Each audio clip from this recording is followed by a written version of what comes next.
TNT. Tonight from Riverfront Stadium in Cincinnati, it's the Miami Dolphins and the Cincinnati Bengals. It's the first father-son head coaching matchup in U.S. sports history. Don Shula against David Shula. Father versus son. The Shula Bowl, if you will, here from Cincinnati. Hi again, everybody. I'm Gary Bender. We have a family reunion tonight, the Shula family reunion. We have Father Don, 64 years old, the all-time winningest coach in the history of the NFL, going against his son Dave, who at 35 is still the youngest coach in the NFL. And Pat Haden, as we do our homework for this ball game, this figures to be that kind of a game where father is going to give son a very painful lesson. Well, Gary, you may well be right. You know, it's very difficult, I think, for a son to join the family business. And for the Shulas, the NFL is the family business now. It is a game of high emotion. We've seen that, and Don Shula cares about all 5 of his kids. But once this game starts, all these coaches care about, both of them, is winning. The other thing to remember, 1963, Don Shula was the head coach of the Baltimore Colts, his first year. His quarterback, Johnny Unitas. Tonight, his quarterback, Dan Marino. 2 pretty good guys, by the way. And after all the emotion, I don't think a coach is going to decide it. I think Dan Marino will. Well, the Miami Dolphins are making plans to host Super Bowl 29 in Joe Robbie Stadium. They come in here the top-ranked offense in the NFL, and a quarterback in Dan Marino, who figures to have all the passing records when he retires. I think you're right, Gary. You know, Dan Marino, some people this summer were saying, you know, maybe he wouldn't be able to play back to after his injury and play as well as he has in year past, but he's off to a terrific start again this season. You see, first in touchdowns with 12. You see, he's had 2 400-yard games. Most importantly, his team is 3-1, and this is a very dynamic Miami Dolphin team. And Gary, Dan Marino was saying to us yesterday, you know, Cincinnati plays a lot more man-for-man defense than most teams in the NFL. I want to use those wide receivers, and then when they go zone, there's some big holes to their tight end, Keith Jackson, and their fullback, Keith Byers.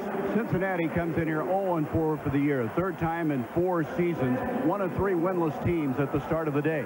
But what they're hoping, Pat, is that David Klinger can be their quarterback of the future. Yeah, and that can't be 2 or 3 years from now. It really has to start tonight. David Klinger has to get the job done tonight. And you see what happened last week against Houston. Really was an awful performance by the entire offensive team, including David. You see the 3 interceptions. He was sacked 7 times, didn't get much protection. But what he didn't do well against Houston, Gary, was handle the blitz. And I promise you, the Miami Dolphins will come after him again tonight. And if he doesn't handle the blitz any better, they're not going to win. The Miami Dolphins have battled injuries all year long, as evidenced by the fact the first 4 games they started 4 different guys at left cornerback. But their biggest loss may be running back Terry Kirby, who they lost for the season. Yeah, it is. You know, with Terry Kirby, this is a diverse team. It's one of the best offenses around. But without him, they're going to have 2 guys replace the skills that he brings to this team. As the runner, they'll use Mark Higgs. He'll get the start tonight. He's been their leading rusher the last 3 years.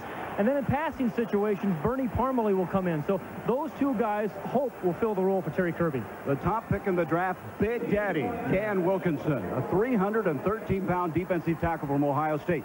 This is his first national TV appearance as an NFL player. They're hoping someday he'll be a dominant player. You know, it's amazing for some people to suggest, as they have, that their #1 draft pick was a waste because he only has 9 tackles. Really is silly. It's way too early. This guy can be a very good defensive tackle, but it's very difficult to have a dominant player inside early in your career. It's much easier to be a defensive end and rush the passer. But he does have to play better. And tonight he's playing against Keith Sims. That'll be a matchup that we're going to watch. We'll have a large part in the outcome of this game. Dave Shula, in his 3rd year, he's 8-28, trying to prove he can turn the Bengals around. And he said, I'm looking forward not only to matching up against my father tonight, but against the greatest coach in the history of the NFL. They had a team meeting this week, trying to light a fire under the team, and there's Daddy, Don Shula, 25th year with Miami, 330 wins, 6 Super Bowls. That's more than any coach in NFL history. And the only coach to have an undefeated season, that being in 1972 when they went 17-0. He's 9-1 career-wise against Cincinnati. David versus Goliath, maybe. The Bengals have won the toss. They will receive. Pete Stoyanovich will be kicking for the Miami Dolphins. And back deep, Darnay Scott and Eric Ball.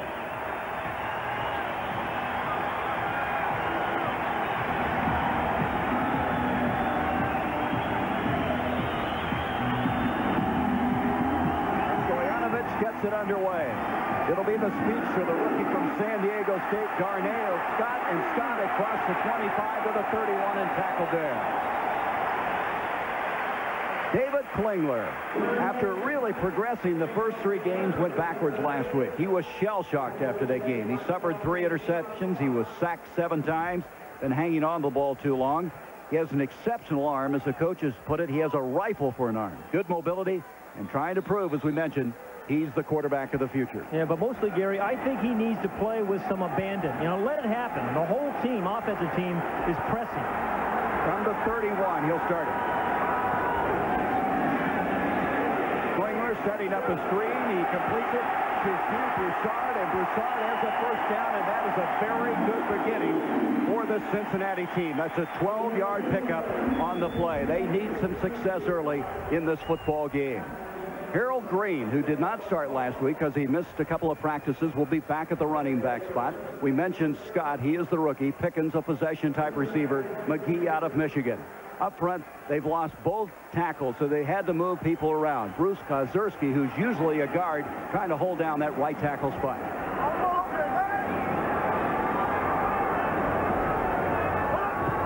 First down from the 43. Klinger dumps it over the middle, complete to Broussard again, fights through a couple of tackles to the 48. Eventually, Chris Singleton made the stop. Miami last in pass defense coming into this ball game. Up front, Jeff Cross, very stable. Tim Bowens is their first-round draft pick out of Mississippi. Marco Coleman much bigger and stronger this year. Singleton coming over from the Patriots a year ago. Cox has been moved to middle linebacker. And Darryl Malone, his second straight start. Troy Vincent we expect to see before the game is over. Klinger going deep. Wide open. Touchdown, Cincinnati. 51 yards.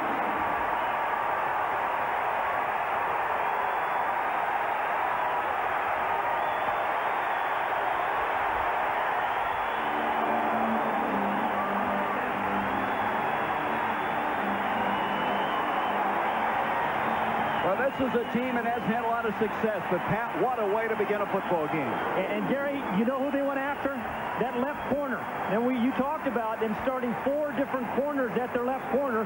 Troy Vincent didn't start at the left corner. The Bengals come right out and throw the deep ball to Darnay Scott over that side. His second touchdown catch. Point after attempt now. Doug Pelfrey will be kicking out of the hold of Lee Johnson. And Cincinnati with a 7-0 lead. A team that got down quickly last week and losing to Houston. Klinger, who has been struggling with his confidence, gets a big confidence booster with his 51-yard strike to the rookie Darnay Scott.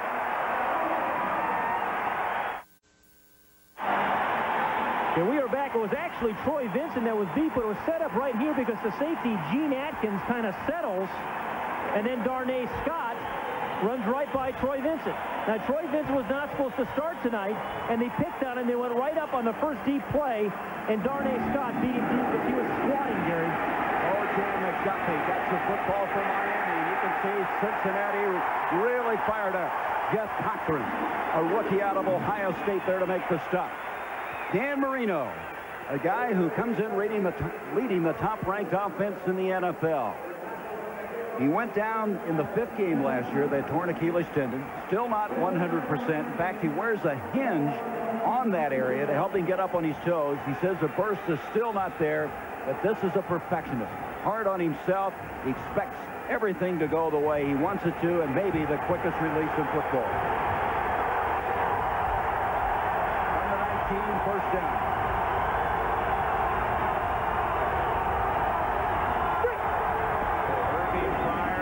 Hand off to Mark Higgs. Higgs comes out of there at the 30. He's to the 40, and Higgs knocked out of bounds, starting in place of the injured Terry Kirby.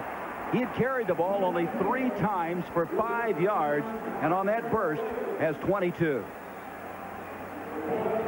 Higgs, who has led the Dolphins in rushing the last 3 years. Byers, who's like a tight end, playing in the backfield. Fryer having an outstanding year, as is tight end Keith Jackson. Webb and Sims are Pro Bowlers on the left side of that offensive line. First down at the 40.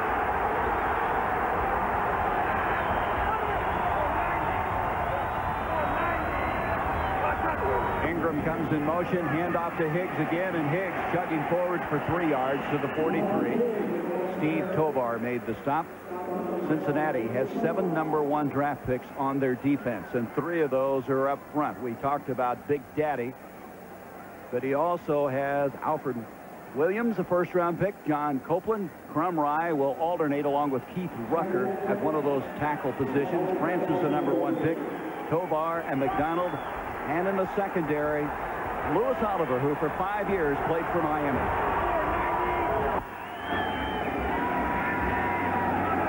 Second and 7. Higgs with his 3rd straight carry, and he's gobbled up that time by Steve Tovar, the middle linebacker from Ohio State. This 3rd down is an important down, I think, for this Bengal defense. It's a team that was just hoping to get off to a good start. Their offense did. I mean, off a miserable performance a week ago, their offense comes back and puts a touchdown on their board. And now if their defense can force a punt, they're going to have that confidence going, and that's what Miami doesn't want. A team that's 0-4 can be dangerous when they start getting some confidence. 3rd down and 6 yards to go.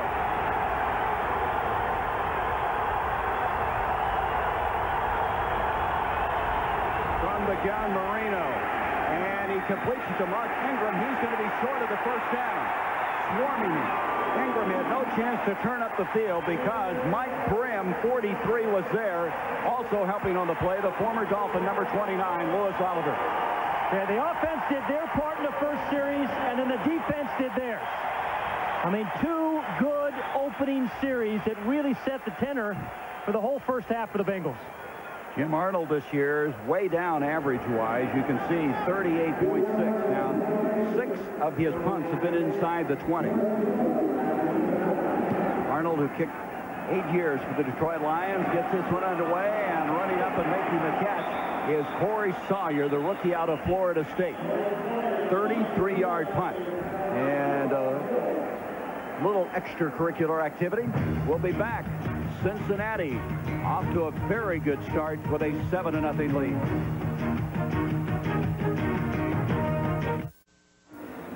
Cincinnati with the football for the 2nd time. They'll start for the 19-yard line. Scoring earlier on a 51-yard strike from Klinger to Scott.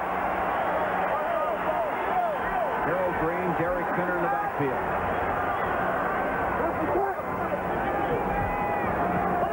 Carl Pickens in motion. And a nice reverse to Darnell Scott.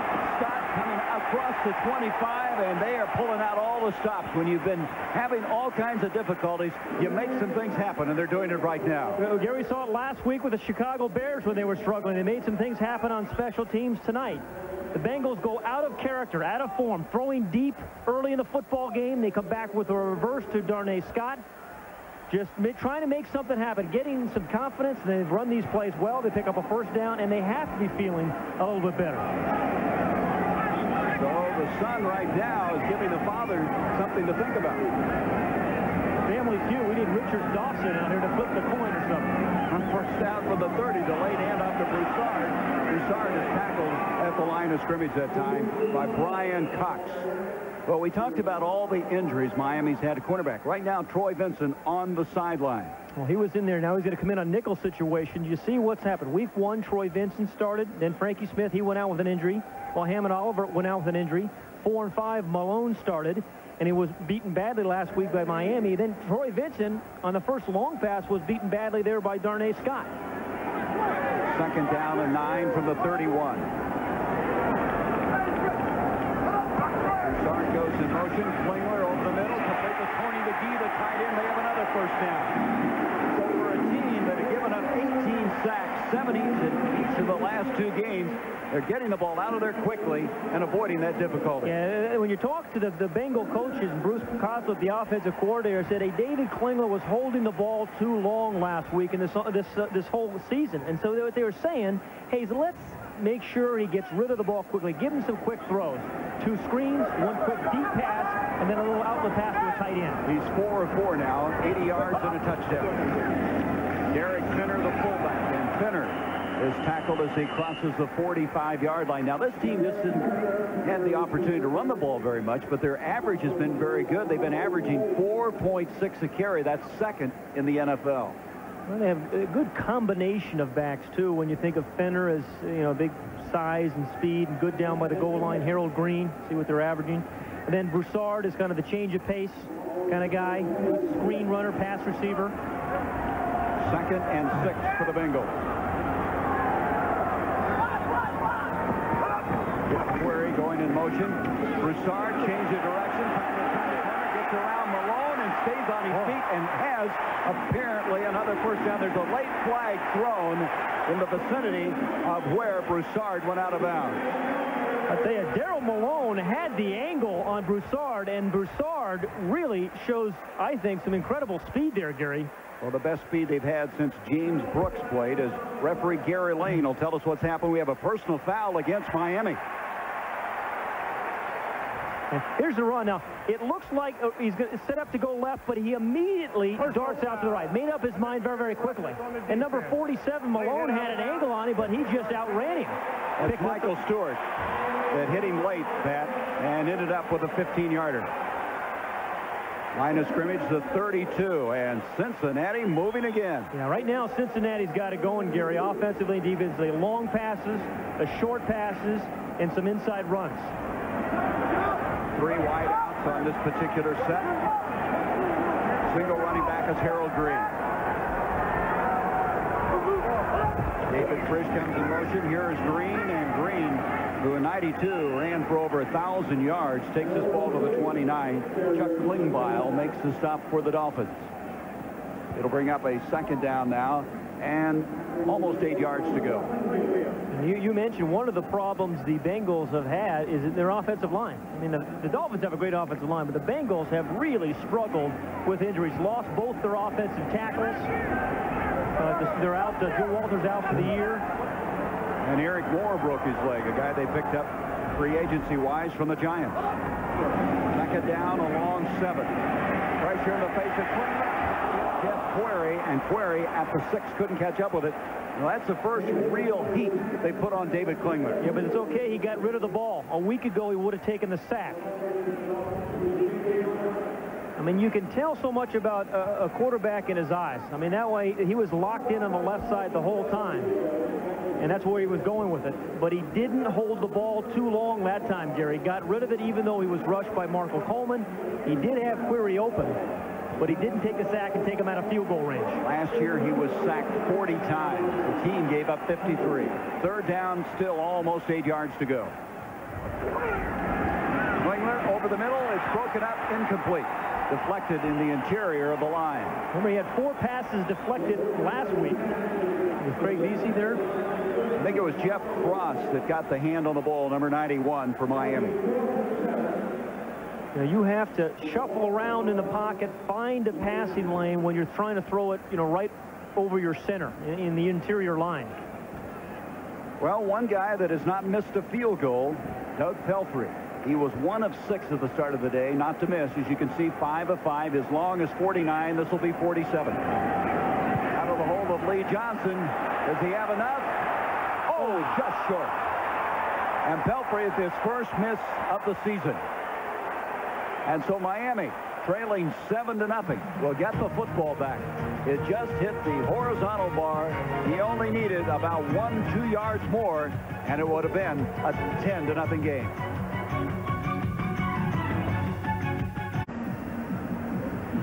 And here's the traffic a quarterback has to throw through sometimes. This is Jeff Cross. Watch how he comes and just kind of creates a mess right there in the middle, and then gets his big old paws up. I mean, a quarterback has to slide around the pocket some and find that open space, but well-timed jump by Jeff Cross. I mean, if you can't get there, you get the face mask in the way sometimes, Gary. And, you know, the kick by Doug Pelfrey, it didn't look like he got much on it. I mean, it was slow kick and came out of there quickly. I thought it was maybe his left foot. His plant foot kind of slid. And his first miss of the year, so they spotted where he missed it, and that means that Miami gets it at their own 37-yard line. Pelfrey from the University of Kentucky in his 2nd year.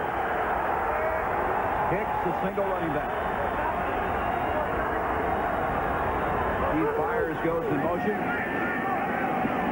Complete to Keith Jackson, the tight end. And his former teammate flying over there, Lewis Oliver, runs him out of bounds, number 29. Some real surprises today in the 5th week of the NFL. The Browns, that isn't a surprise, but as you go down the list, you'll see some of these. The Colts winning over Seattle. Seattle now going to 3-2. The Bears now have won 2 in a row.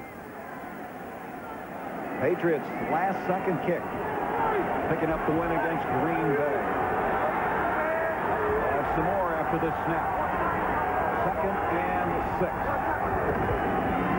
Diggs against the grain. He's got the first down to the 47. Oh, he had a baseball score today, too, as well, Pat, even though baseball has been on strike for some time. It wasn't today in Los Angeles. 8-5. More runs than the Angels usually get. The Buccaneers, how about this, defeating the Lions. The Lions, after winning on Monday night, have lost a couple, and the Cardinals win their first game for Buddy Ryan. So now only Denver and Cincinnati are winless, and the Saints, a huge win, giving the Giants their first loss of the year. And how about the Eagles out in Candlestick? And we'll have Philadelphia hosting the Washington Redskins here on TNT next Sunday. That's at the feet of Keith Byers at the 50. It'll bring up 2nd and 10. Say the Philadelphia Eagles found a new running back in Charlie Garner. Yeah, He'd been hurt. He had I think he had 111 yards today. I mean, he was terrific. Scored 2 touchdowns in the first quarter. He had been hurt. He had a rib that had been broken early in the year and came back, and he's made a difference in that Eagle team. Yeah, you put him together with the wide receivers they have at Philadelphia and Randall Cunningham, you have a pretty good offense. 2nd and 10 for the Dolphins, trailing 7-0, 5:38 left here in the first quarter.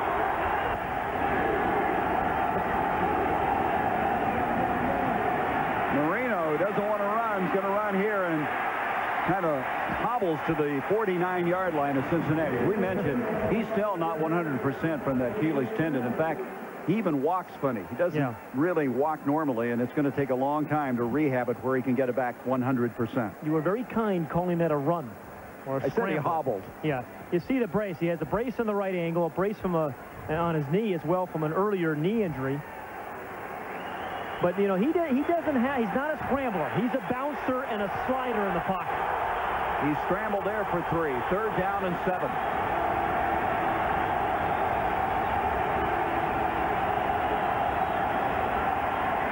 Marino looks him off and then hits Irving Fryer over the middle. Fryer running for the first down, and he's inside the 40 to the 39. Now, there is a typical Marino play, Pat.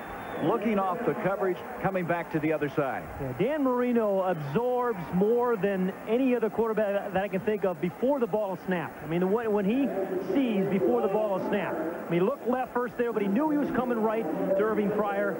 And Irving Fryer, I think, is having his best year as a pro in his 11th year. And he can beat you deep, or he can beat you after the catch. He can beat you 2 different ways, Gary. He will attack you. First down now at the 40.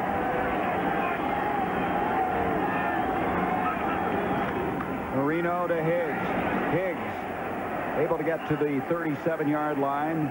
And the rookie, Big Daddy Wilkinson, was there. Number 99 plugging it up there. Well, let's take a look at the matchup. Dan Wilkinson, number 99 for the Bengals, and Keith Sims. These guys have been going after it all night, helmet to helmet, shoulder pad to shoulder pad. I mean, the stalemate there. He gets a piece of the ball carrier, and that's all you can ask of a defensive tackle. Gain of 3, 2nd and 7. Yeah, that's a win for Wilkinson. Still looking for his first sack. This team had their first sacks last week when they got 3.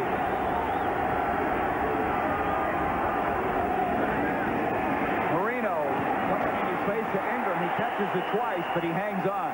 Mark Ingram, who had a little trouble hanging on last week against Minnesota, able to hang on to this football and advance it to the 31. It'll be a couple of yards short of the first down. Yeah, you know, you talk about that quick release. You know, it's Dan Wilkinson, number 99, who gets there. Now, you're not going to sack Marino often, but the idea is to pressure him from the inside. He's generally not going to scramble on the outside, so your defensive ends really are useless against him. You need an inside push, and Wilkinson gave it to him right there. 3rd down and a yard to go.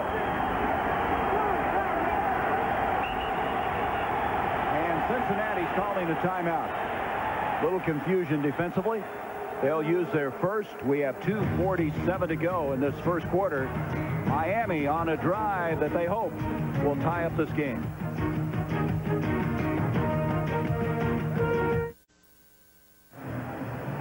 Bengals leading at 7-0. You know, it wouldn't be NFL football without the Goodyear blimp, one of the most enduring corporate images we have in the National Football League, and it's floating overhead, giving us our aerial views in this historic game, the first father-son confrontation in U.S. sports history.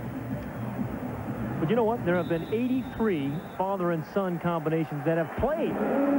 Name them, would you, for me right now? Well, I can only get you through the first 70, Gary. I'll get to that later. 3rd and 1. The pitch to Bernie Parmalee, who just checked in, replacing Higgs, and he's got the first down. Okay, Gary, anytime a running back can get his shoulders turned to the line of scrimmage in a short yardage situation, he's going to pick up a first down. It was Keith Byers leading the way, and then Parmalee, who's known more as a pass receiver than a runner, got turned, and he had an easy first down.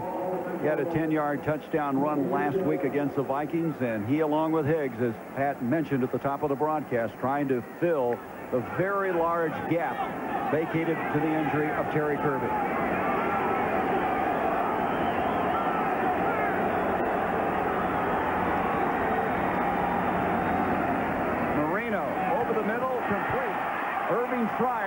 Fryer is able to take it just short of the 10-yard line. First down. Talked about Marino sucking up so much with his eyes. He's like a sponge out there. He decides and has so much information filtered before the ball's even snapped. I mean, he knows he's eliminated maybe 1 or 2 receivers already, and he's decisive. He knows right now he's going to throw the ball outside to Fryer. He sees the man-for-man coverage. Fryer does a great job of protecting the ball from the defensive back, and they have a first down. Marino 5 of 6 now, 41 yards. Irving Fryer in motion, quick pitch. Parmalee again, trying to turn the corner. Nice little stutter step. A flag is thrown as he gets inside the 10-yard line. Well, as we heard a moment ago, Marino's the eliminator. I'd heard of the Terminator before, but this is the eliminator playing tonight. So the penalty is going to be holding against Miami. You think about Marino in his career, to be able to average 27 touchdown passes a year, you know, like over 3,000 passes a year. It's been just incredible.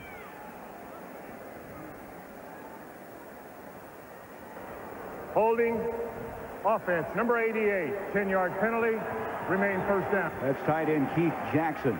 So that moves it back to the 21-yard line. It'll be 1st and 20. You know, and Marino did tell us yesterday, he said, I'm not 100%. You know, I don't feel like I have the bounce yet. But all he has to be able to do is move around that pocket a little bit, and he's still dangerous. This is the 10th play of this drive.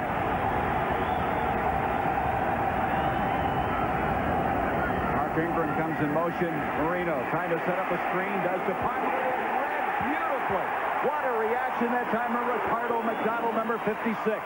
He has battled back from a severe knee injury, missed the first 2 games this season, and they talk about the work ethic that's brought him back to play just like he did a moment ago. Good defense, but it starts with Dan Wilkinson, number 99, who's off to a good start. I mean, this is his best game thus far, and the ball was thrown a little bit awkwardly, and that allowed Ricardo McDonald, number 56, to fight through Sims and make the stop. So it started with Wilkinson, and it was finished with McDonald. And so it's going to bring up now 2nd down and 28 yards to go. They're back to the 29-yard line.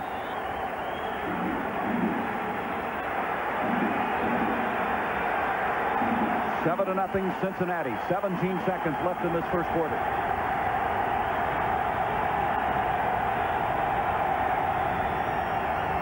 Marino with time, and he completes it to the 11-yard line to Fryer. That's back to the original line of scrimmage, as we have now come to the end of this first quarter of play. So an 18-yard completion to Fryer. We'll come back. Miami still moving the football, trailing 7-0.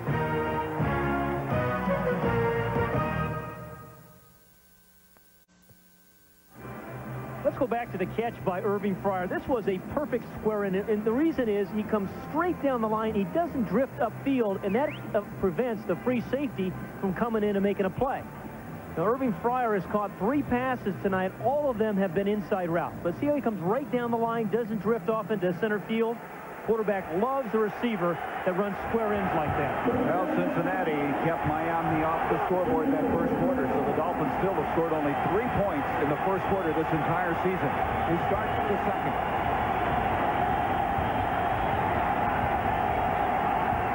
Third down and 9. Marino and Fryer. He was tangled up in the end zone with Corey Sawyer. No flag. And Marino wonders why. He's walking with hands on hips. He thought maybe there could have been interference on that play. So it comes to a 4th down, and that'll bring in Pete Stoyanovich, who has missed his last 3. The first time in his career he's missed 3 field goals in a row. He is 2 of 5. His long of 48 yards. This will be a 28-yard attempt. Kicking with a new shoe that he's baptizing here tonight, and he gets this kick up and through, and Cincinnati's lead has been cut 7-3. A long drive taking almost 7 minutes, ends up in 3 points for Miami. Good first quarter for Cincinnati, who needs some success, leading 7-3 as we've started the second quarter of play. The confidence builder that Dave Schuler really needed. It's nice you let me talk on camera this week, Gary. I appreciate that. Yeah, they needed that. You know, they had the big touchdown pass, which is really, really important for them. I thought their defense played well in the first quarter, so we have a good ball game. But Daddy Don Schuler's had a lot of success. We were talking about the fact he's the all-time winningest coach in the NFL. 330 wins. Now, let's kind of categorize that with a GMC truck leaderboard to give you an idea. He has more wins than these franchises. Yeah, and if you're counting, there's going to be 17 that come up here. He has defeated 221 head coaches in his career, so it has been a very good one. And he has 322 more wins than his son right now. Kickoff by Miami to Eric Ball. And Ball, who is the special teams captain for Cincinnati, brings it out to the 27-yard line. You know, Cincinnati has to continue to be aggressive. There's Kenny Anderson, the quarterback coach, talking to Klinger, and you know, they have this lead 7-3 because they played aggressively in the first quarter. You know, you just can't hope for it to happen. The Dolphins have better personnel, but if they can keep them off guard, throw some deep balls, take some shots, run some reverses, you know, they have a chance of hanging in this ball game and potentially winning. Tim McGee is coming to the ball game. He's split to the near side. Query to the top of the field.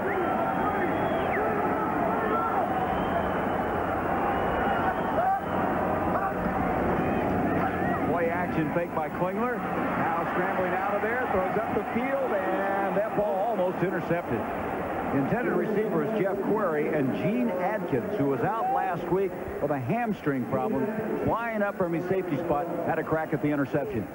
Gene Adkins was a guy that was underappreciated when he was in New Orleans because they had all those great linebackers, but this guy can play some very good free safety. He can cover some ground.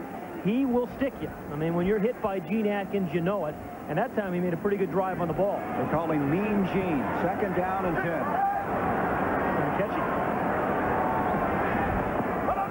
All right, comes in motion. And up to Green, and he bounces off of the penetration, stays on his feet. That was Tim Bowens who came flying through the rookie.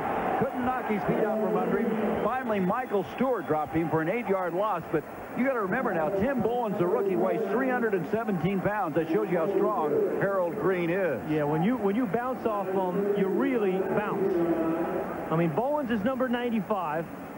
Trying to find his way. Really has had more of an impact early in the season than Wilkinson. And then he got some help. He got some help from his teammates, but they're working on Jeff Cross, number 91. They got a double team on him. Query in the tight end. So he wasn't involved. 3rd down and 18 now for Cincinnati. Klinger, double pumping, taking off. He's going to run.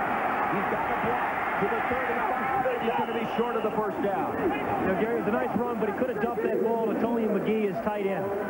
I mean, he's making some better decisions. He's moving around better in the pocket than he did in the first couple of games and last week. But he could have dumped that ball off to Tony McGee, his tight end, who's probably a little better runner, or should be a better runner than he is. And good protection started when we begin to scramble up there, right to the top of the screen, right here. He dumps it to McGee. Let him run for the 1st. Lee Johnson shanks the punt, the left-footed punt. Let's see what we're going to mark it. It went off his foot. Actually, he'll end up just short of the 30-yard line of Miami. 35-yard punt by Johnson. 13:10 to go in the first half. Cincinnati with a 7-3 lead. Cincinnati leading at 7-3. Klinger upset at himself just by the fact that Pat was pointed out he had somebody open on that scramble. He scrambled for 15, but he needed 18 yards. I think Kenny Anderson, the quarterback coach, was saying, hey, dump the ball to the tight end, let him do the running. After the punt, Miami will set it up just across their own 30-yard line.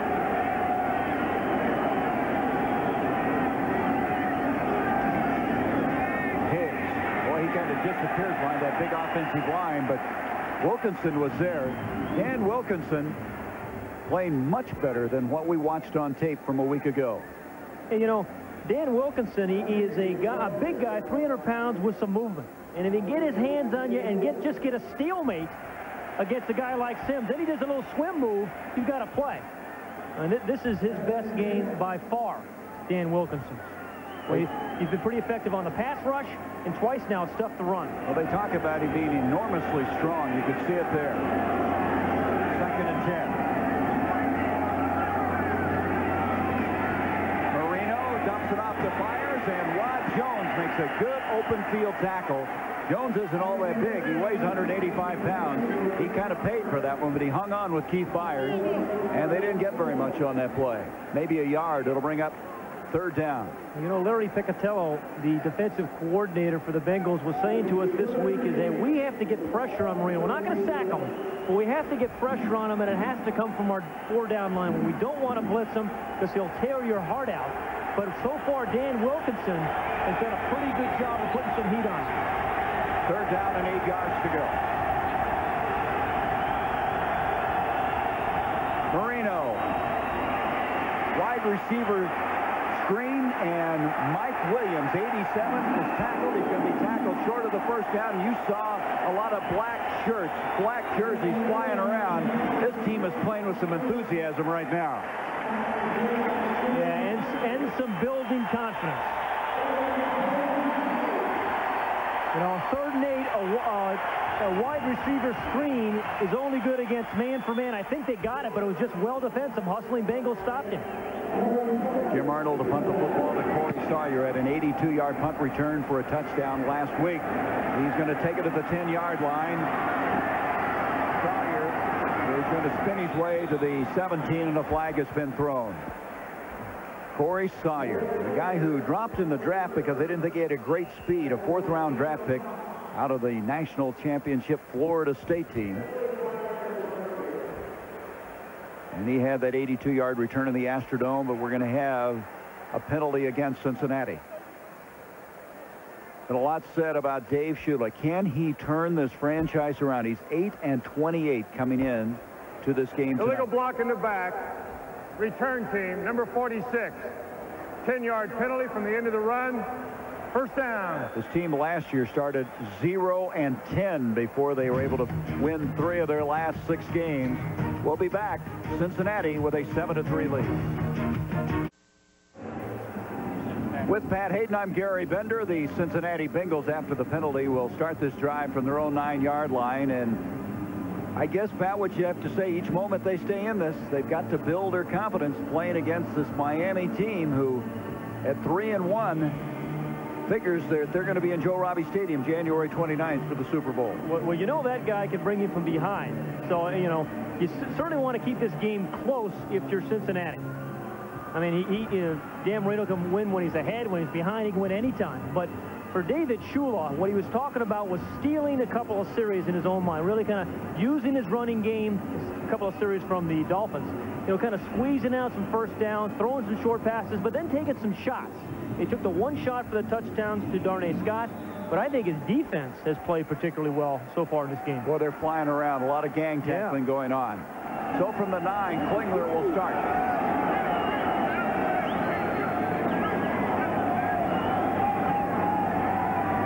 Darnay Scott goes in motion. Klinger setting up a screen to Derek Fenner. Fenner's got a couple of blockers, but the Dolphins get through and make the stop. Out to the 13 he comes. Darryl Malone fought through that forward wall and was able to come up and make the stop. Coming up with the Fruit of the Loom halftime report, we're going to be joining Bob Neal and Kevin Kiley along with Lawrence Taylor, and also in our Atlanta studios, Ernie Johnson. The Eagles stunning the 49ers. They blasted them today. The Saints giving the Giants their first loss. And Buddy Ball is now on track, evidently, winning their first game. 2nd and 5, Cincinnati. Frisch comes in motion. Klinger did a great job of carrying out the play-action fake, and Finner took over from there and picked up the first down. You're right about Klinger. Number 7, he looked like a right-handed Boomer Esiason. You know, you work with Bruce Coslett enough, and you're going to work into that play-action pass and do it pretty well. There's Bruce Coslett, the last 4 years, the head coach of the Jets. You know, he was 5 of 6 against the Miami Dolphins as head coach of the Jets. Yeah, he said, hey, well, we try to do is really kind of spread them out and take some shots, and they did. They've done that tonight. On a first down, Klinger back, protection is there, going deep. Scott is down there with Malone. He overthrew him. That's okay. Again, it's the second long pass they've thrown tonight. One was for a touchdown, and that is going to loosen the coverage up for Darnay Scott later on. I mean, when he wants to run those 15-yard outs and ins, those kind of passes give you that opportunity. Scott played at San Diego State with Marshall Faulk. What a combination they were offensively. He had 75 catches last year in his senior season. Klinger 5 of 9 for 84 yards.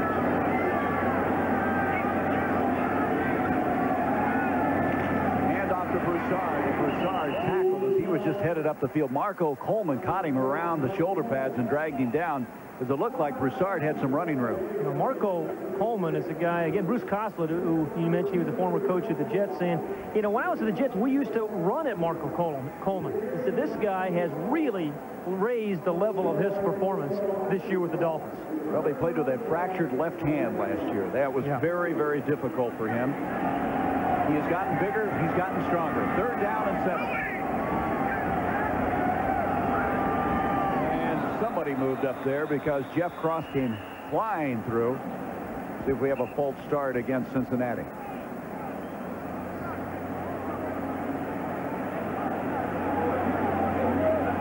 Got to take false start offense, number 68.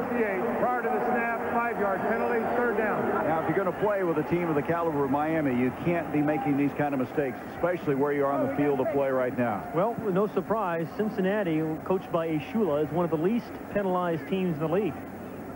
With a 5-yard penalty, he'll back it inside the 20. That's the 2nd penalty tonight. But here's where David Klinger has to be careful. You cannot force the ball here. Klinger trying to set up a screen over the middle. It wasn't there. There's a flag thrown. If he's going to run for his flag, Coleman is over there and drags him down. He wanted to throw the ball a middle screen, and it looked like who he's going to throw it to either got knocked down or he just didn't clear. Yeah, but again, he didn't force it, Gary. And again, the play looked ugly. He took a shot over there on the sideline, but he didn't turn it over. Penalty will be against Cincinnati, and Miami will refuse Holding it. offense, number 73. Penalties decline, 4th down. You know, sometimes when you're throwing a middle screen to number 33, who's only 5'7", that's Steve Broussard, you get lost in traffic and you can't find him. See, he was hidden behind Ken Moyer. And then he was picked up by Tyrone Braxton, and really, David Klinger did the right thing. Don't force it. Punting the football will be Lee Johnson. Big rush put on, got it very high. This is a beautiful punt. O.J. McDuffie back to the 26-yard line. Gets a block and then is tackled. Good coverage that time. Jeff Cothran again. Number 46, the rookie from Ohio State. That was a 52-yard punt and had tremendous hang time. Ooh, put a stewardess on that thing.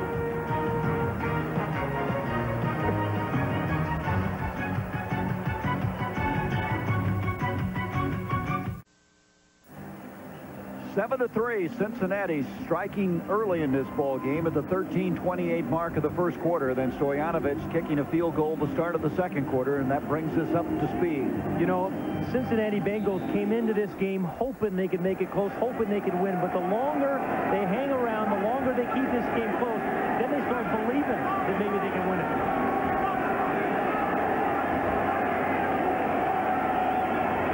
Marino from the gun. There's the little shuttle pass to Keith Byers. Byers is gang tackled at the 33. So the shovel pass diagnosed very quickly that time. Tim Cumry was there. Let's go down to the sideline now. Here's Kevin Kylan. You know, guys, there's been a lot of discussion here in Cincinnati about the #1 pick, Dan Wilkinson from Ohio State, and maybe he's a failure. I talked to Larry Peccatello, the defensive coordinator for Cincinnati. He said the guy has all the moves. He's just young. As Pat, you said, an inside player has a difficult time shining early in his career. Reminds a little bit of Dave Butts, who was with Peccatello in Washington. Never got the credit, but made the plays. Boy, that's a very good point. You never saw statistically what Butts contributed to the Redskins. And there is a pass to Irving Fryar. Fryar having a big first half. Rod Jones over to make the stop. Let's take a look to back up Kevin's story about the defensive line and how they have drafted in the first round. 3 starters picked up in the first round. Yeah, and you know, Dan Wilkinson has had his best outing of the season. Alfred Williams had 2 sacks a week ago. John Copeland's beginning to come on. And these are the guys, if David Shula is ever going to get it turned around, those defensive linemen, I think it has to start with those 3 guys. First down a moment ago. Marino back again. Got time going deep. Down there is Fryar, but very well covered that time. Rod Jones had the deep coverage. Also, Darrell Williams, the safety, coming over. It'll bring up a second down. Again, an incomplete pass, but just to reinforce the point with Irving Fryar. We've seen him catch 3 balls inside. It's his 11th year, having his best year, averaging 26 yards a catch. He can beat you deep, or he can beat you over the middle and with a run after the catch. And he is a tremendous blocker as a wide receiver. He's a football player. Yes, sir. He'll take your head off. He's talking about he learned that in Nebraska. He came there as a defensive back, played at wing back for Tom Osborne, and learned to block in college. 2nd and 10.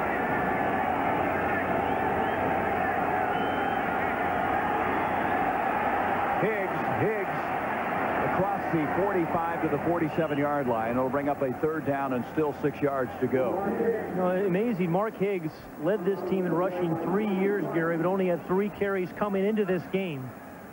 But he had some early success, but it's beginning to get shut down. Byers was trying to lead the way there, and there was a hole for just a moment, but Ty Parton, number 93, kind of filled the hole and shut it down. The Bengals have played some pretty good run defense. 3rd and 6 now for Miami, trailing 7-3.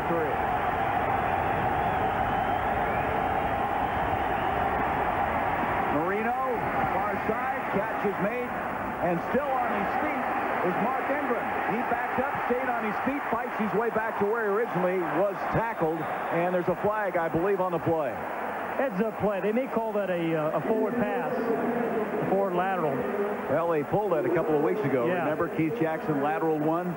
But this ball just exploded out of Marino's hand.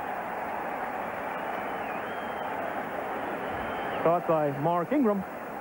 Mark Ingram, former New York Giant. Let's pick it up and see what did happen. You know, he caught it for a first down, but then was just kind of propelled backwards past the marker. And then he knew exactly where the marker was. Francis grabs a hold of him, throws it over to Byers.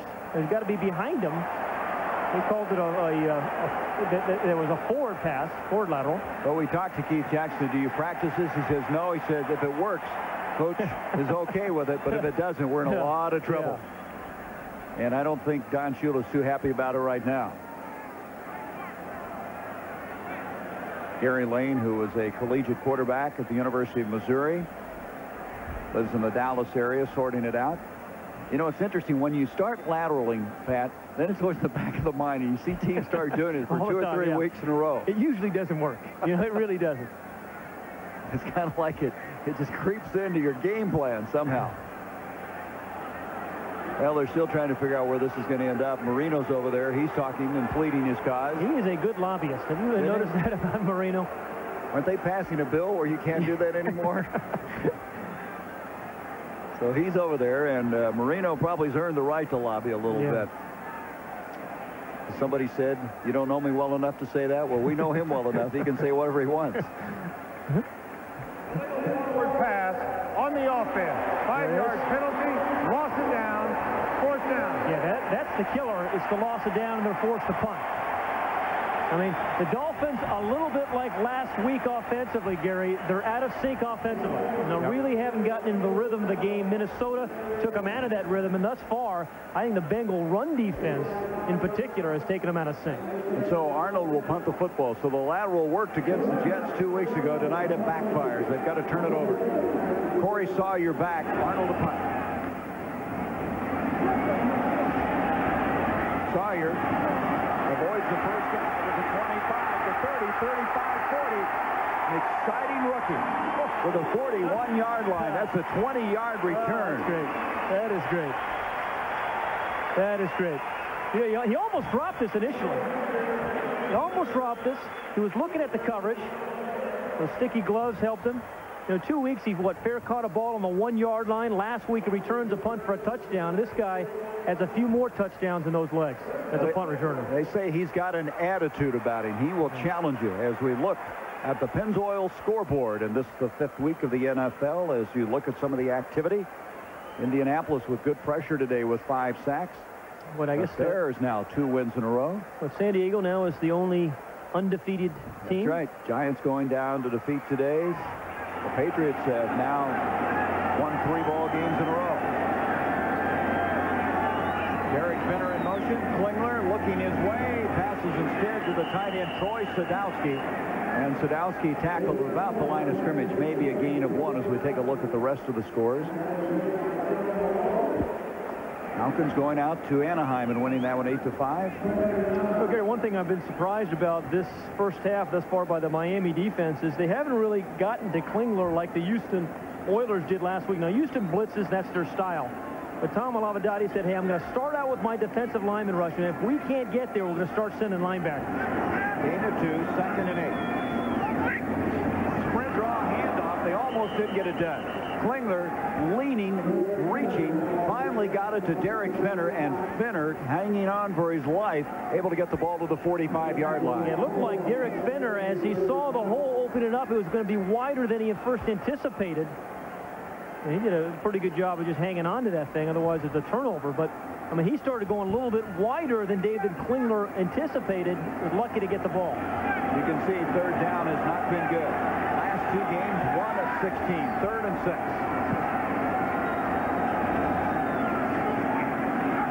Klinger, they complete it, they convert it, and Tim McGee, a veteran, to the 40-yard line, a 15-yard pickup. They said they're going to play this guy more, and he makes a very big catch. There was no backs, 5 receivers out. Last week they tried to keep everybody in to protect against Houston. Tonight they're sending 5 people out. McGee has always had some quickness. And the difference tonight, though, Gary, David Klinger is getting rid of the ball. He's not hanging on to it and taking the sack. He is 7 of 11 now, 101 yards and a touchdown. And that's batted down by Marco Coleman, as he was going to have a wide receiver screen to Carl Pickens, but the ball never got there. Klinger is 6'2", but he has a low release, Gary. I mean, he throws the ball kind of low. Now, I don't care how tall you are on this one. Marco Coleman is going to knock this thing down, number 90. But he's had 2 balls tipped tonight and 4 balls tipped last week. But number 77, Kevin Sargent, the tackle, has to hit him low to keep his arms down. But I think with his release, he's going to continue to have some balls tipped. 2nd down 10. Play action fake. Klinger over the middle, and that ball wasn't close. He had people in his face that time. Pressure coming up the middle. In particular was Larry Webster, 79. He was there, and Klinger did not get the ball close to anybody. Yeah, and another one of those 3rd downs for David Klinger. They weren't good a week ago. We've mentioned that. And this is where a quarterback, I believe, a guy who's trying to prove himself, has to get it done. He has to convert on these 3rd and longs, and then his teammates really begin to start believing. Broussard in the backfield, 3 wideouts. Pressure coming. Cox on the blitz. He throws it, but too far to the side to Scott. Darnay Scott, the intended receiver. But a blitz from Brian Cox coming off the corner really hurried that play up. Yeah, that was the first linebacker blitz I think we've seen this first half. Tom Malavadati, the defensive coordinator, said, I'm going to start with a defensive lineman. If we can't get there, we start bringing Brian Cox, we bring Chris Singleton, we bring Aubrey Beavers. And it worked. Johnson to punt the football. Looks like he hardly has any shoulder pads on, and there's quite a story behind that. Vintage, what, 1968 or something? They're old, 25 years worth. Johnson trying to pooch it for the corner, and it's going to be killed, and can he keep it in the field of play? That was Adrian Hardy, number 45. Nope, they say he didn't. It's a touchback. Adrian Hardy, who was waived by the 49ers, second-round draft pick of San Francisco, couldn't quite save this one. Yeah, if you step on the end line, the end zone line, it's a touchback, and he did. So the ball will come out to the 20-yard line. Well, high above the Goodyear Tire and Rubber Company blip. Spirit of Akron to give us a unique view of this ball game. Akron, Ohio. How far is that from here? Can't be very far, is it? 70 miles, I think. 70 miles as the crow flies? How high is the blimp tonight? 830 feet. That's great. From the 20-yard line. Hand off to Higgs. Big hole, and Higgs uses it well. Out to the 27-yard line. Bring up second down, 3 yards to go. Mark Higgs, as we mentioned, led him in rushing the last 3 years. He almost had 1,000-yard years on 2 occasions. It dropped off last season, and then this year he's just been pushed behind and getting the first starting call tonight. Yeah, and when he's going, and he's a darter. I mean, he could stop and start, and he's strong. I mean, he's short, but he's strong, and he can break tackles. 2nd and 3. Didn't fool anybody. He wasn't strong enough there. As Cincinnati reacted well, as Alfred Williams also in on the play. Ricardo McDonald. Keith Byers, number 41, throwing the lead block. Generally pretty good at this, but Ricardo McDonald just stuffs him there, gets some help from Alfred Williams, and it's going to be 3rd and about 4. The gang tackling was not there last week against Houston. We're seeing it tonight. 3rd down and 4. Marino dumps it over the middle. Keith Byers has got it. He's got the first down to the 40. A foot race to the 50. Still on his feet. And the big, rugged former Ohio State Buckeye takes it all the way to the 40-yard line. 33 yards on the play. You know, Gary Marino, you know, there's some good quarterbacks around the league on 3rd down, but I think he is so confident, aggressive, and decisive on 3rd down. They want to get a snap here before the 2-minute warning. They just did. Higgs has the football, and Higgs tackled short of the 35-yard line. So the 2-minute warning is here. Lewis Oliver made the stop.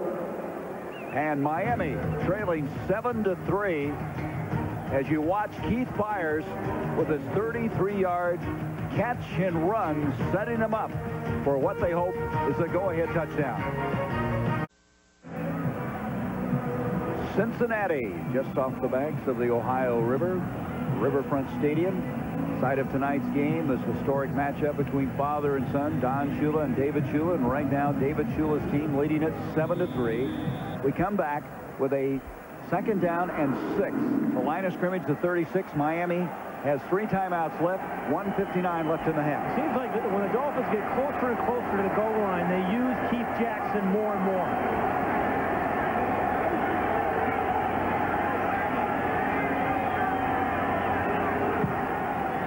Marino, hand off to Bernie Parmalee. Parmalee gets the corner turn and knocked out of bounds as he apparently has the first down. He needed to get to the 30, just got inside it. First down at the 29-yard line. That's a tough run by Parmalee. Through the Loom halftime report. Stay with us as we'll have highlights, scores, all the activity. The Eagles, who will have next Sunday, playing host to the Washington Redskins. They beat the 49ers soundly today. A real shocker out of Candlestick.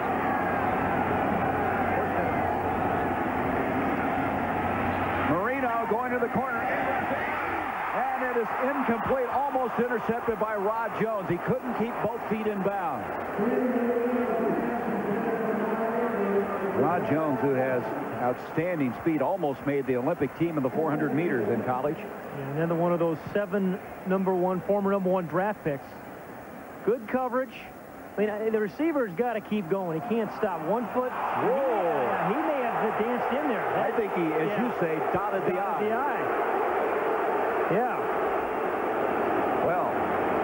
believe that's an interception for Cincinnati. Second down, 10 instead.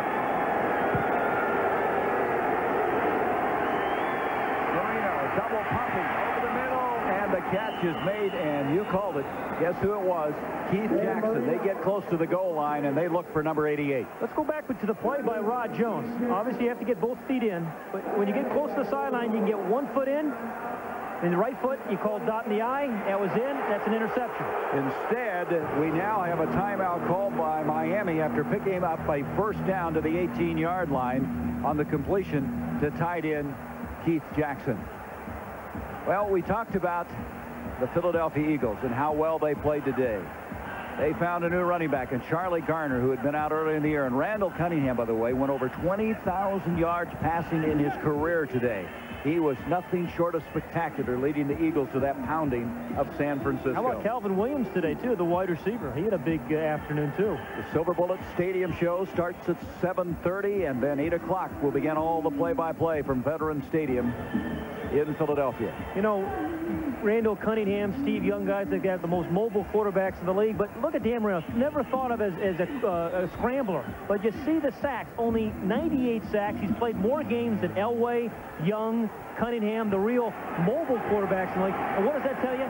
It's that quick release. He knows what he's doing with the ball, and he gets rid of it. Miami has 2 timeouts remaining. Hand off to Parmalee. Parmalee to the 15. Parmalee to the 11-yard line. He'll be 3 yards short of the first down.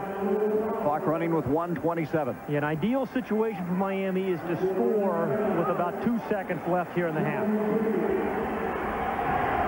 Second down and 3. Marino dumps it to Myers. Fires the 5. Walks in. Touchdown, Miami. Or with 1:14 remaining in the half. Again, Marino just knows so much before the ball is snapped. I mean, there's a lot of quarterbacks that have good arms, a lot of smart guys playing the position. We'll see Cunningham next week. But he just has eliminated, I think, 2 or 3 receivers way before the ball's even snapped. He knew that he was going to get one-on-one coverage, or no coverage, actually, on Keith Byers in the flat. Big block by his wide receiver, Mark Ingram, and that allows Byers to go in the end zone. Point after attempt now coming up for Stoyanovich. Myers now has caught a ball in 108 consecutive games. That's 3rd longest in the NFL at the start of the day, as the point after makes it 10-7. And by the way, Pat, that last attempt that went for the touchdown by Dan Marino moves him past Dan Fouts into 2nd place all-time in the NFL in passing attempts. And as we said at the start of the broadcast, all those records are going to be shattered by the time this guy quits playing football. He will break them all, about middle of next season. Let's go back to that play out there to Keith Byers, though, because I think it was some good wide receivers blocks, and the tight end in here, the linebacker, James Francis, excuse me, gets tied up with a bunch of bodies, nobody out in the flat. And then a good block by Mark Ingram, the wide receiver. We said Irving Fryer can block as a wide receiver. Mark Ingram does it there. When you get blocks by your wide receivers, 5-yard catches become touchdowns. This guy's like a tight end playing in the backfield, has huge hands, great hands. 6 straight years, he's caught 50-plus passes. How large are those hands? They are gigantic. Colossal, stupendous. What else can I say? And, you know, he can really pluck the ball out of the air, the way he catches it. You know, he didn't wait for it to come to his body. He just kind of plucks it out of the air. You okay? Stoyanovich, the kickoff. Miami leading for the first time in this football game, 10-7. Scott and Eric Ball back deep. It's going to be Eric Ball. To the 20, 25, and he brings it out to the 34. So Cincinnati, who has 2 timeouts left themselves, will start now from the 34-yard line. Yeah, and their kicker, if you're thinking about a field goal, Ty Parton is down, by the way, for Cincinnati. Doug Pelfrey, career-long 53. So they need to get the ball around the 35, 36-yard line. And with plenty of time, 2 timeouts. Here again, this is an opportunity for David Klinger to establish himself. We started at the beginning of the broadcast saying, hey, you know, it's time for him to become the quarterback of the future. Well, these are the kind of situations where you can establish that. Bruce Kozlich, you see him in the background visiting with Klinger.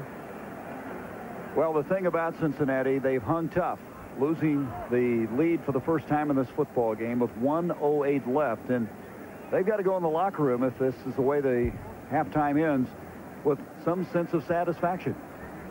As Ty Parton, second-year man out of the University of Arizona, being looked over. This is a guy that the coaches tell that they love to have him on the football team. He plays so hard. And they'll get charged for a timeout for that injury inside 2 minutes, Gary. So Cincinnati now just has one timeout. I mean, tough break for Ty Parton, but also a tough break for the Bengals. Well, Cincinnati, a team that needed to have something good happen. If you look back at this season, they really played New England very tough. I mean, they gave them all they wanted. And then last week came from behind late in the ball game after outscoring the Houston Oilers 10-0 in the fourth quarter. They've had moments where it looked like they might get it done. Well, here tonight they've started well. It'll be interesting to see how they can continue on in the second half of play. As Parton now being helped off. Well, now we're getting word because the clock was stopped. They're not going to get charged for a timeout, so they'll have two. So it's another opportunity here for David Shula's Bengals, who, you know, have changed it up tonight. You know, they've taken some shots, they've run some reverses, they've run some screens, and it's gone okay. From the 34, they'll start. Broussard comes in motion. Klinger double pumping, being flushed out by Larry Webster. Throws on the run to Broussard, broken up, incomplete. Good play that time by Gene Atkins, coming over from the free safety spot. Gene Atkins was about to pick that ball off, but one of his teammates knocked it away from him. Now, you can't blame his teammate, but that would have been a turnover, and the Dolphins had a chance to have a possession and score here before the half. They're glad to have number 28 back. He was out last week with a hamstring problem. One game this year, he had 11 tackles. He plays like a linebacker, the way he hits you. Second down, 10. 1 minute left now in the first half.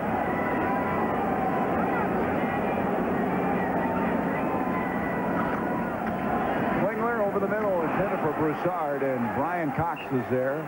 And that'll bring up third down. You know, that's the third time I think he's had trouble finding Broussard right over the middle. Broussard is getting caught right behind a mass of people at the line of scrimmage. All the guards and tackles and, you know, the centers and such. Broussard at 5'7", he just can't find him there, Gary. And he's overthrown him 3 times now. Well, he's missed on his last 5 attempts. Third down and 10 yards to go.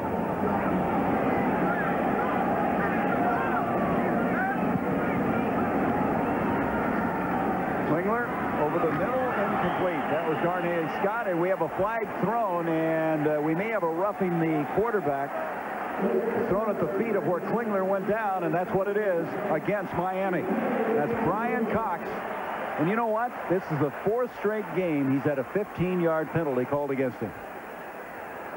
You know, you love or hate this guy. He does some crazy things. He's a great athlete. 15-yard penalty. But he's very disruptive, and here's a good example. Well, you know, they stopped him again on third down. The ball's out of his hands. It's a late hit. It's not a violent hit, but it's a late one. I'm not sure. You could have called that either way, Gary. I'm not so sure that was a roughing the passer. I mean, but when you have a reputation, Pat, you're looking for him, right? Yeah, that's right. You're going to get every call against you when you have that reputation. From the 49 now, after the 15-yard penalty, first down. Klinger, complete to Broussard. He found him this time, and the little guy tries to get a couple more yards. He's tackled there. 45 seconds left in the half. Timeout now. Cincinnati has 1 remaining. You know, that time, actually, he found Broussard, who stayed outside, you know, by the tight end area. Before, he was crossing over the middle and got lost in all the traffic. That time, he found an open spot and just stayed there. Cox is mad. He's gone off the field, thrown his helmet off, and is being consoled by some of his teammates over there, but he's hot. Well, I think he's right. Now, last week, he got a penalty called on him when it shouldn't have been a penalty against Minnesota. That, I don't think, should have been a penalty against Brian Cox either. Well, this is a guy who's battled some personal problems. He admitted he had a drinking problem late last year. He thinks he has been able to handle that well. Now he's cooled off a little bit. Got a swig of water. He's going to put his headgear back on. He's ready to play. He's a guy the Dolphins need on the field every single play. He's had to play middle linebacker. Dwight Hollier has not been able to come back from a knee problem, an injury sustained in the preseason. down and 6. Klinger, very strong, throws it incomplete. Good effort by Klinger. Fighting off the tackler, trying to hit Tim McGee. Darryl Malone defending on the play, batted it away. Klingler's making some progress, though, Gary. A week ago, he wouldn't have avoided this rush. But he hung in there strongly, moves up, fights off a guy grabbing his jersey and grabbing his leg. Marco Coleman saying, make a wish. 3rd down and 6 now. 38 seconds left in the half. 1 timeout left for the Bengals.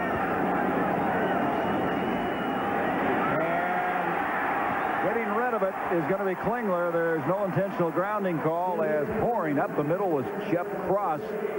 And that'll bring up a 4th down after the incomplete pass. Watch number 91 Cross. Some defensive backs get close, but when he gets close, he has a little bit extra burst and gets there.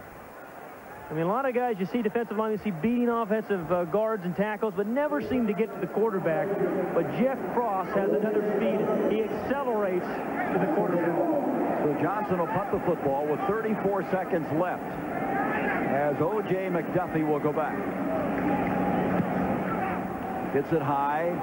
Fair catch will be called for by McDuffie. He makes it at the 14-yard line with 26 seconds left. Miami will have the ball with 2 timeouts remaining. The Fruit of the Loom halftime will be coming up after we conclude the remaining 26 seconds here. Ernie Johnson sitting by in Atlanta. You have all those highlights of some of the surprises we've had in week number 5. And Kevin and Bob and LT, sideline-wise here, will update us on their thoughts in this first half, which the Shula versus Shula confrontation has been a very interesting game. I think it's a much better game than most people anticipated, myself included. The Dolphins are a better football team, but Don Shula said to us yesterday, hey, we have to win this game. We just can't expect them to lose it. And you're right, the Bengals have had guys all around the balls, all around the football. It's, like ants on a sugar cube. 4 or 5 guys tackling the ball carrier. Not on the croutons. Anyway, they'll drop to a knee, and that's going to bring us to the end of the first half. So Don and Dave at the halfway point.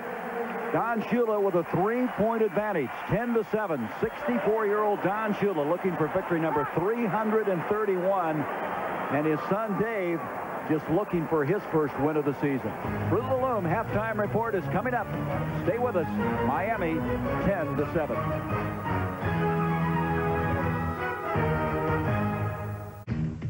Halfway home at Riverfront, where Daddy Don's Dolphins lead son Dave's Bengals 10-7.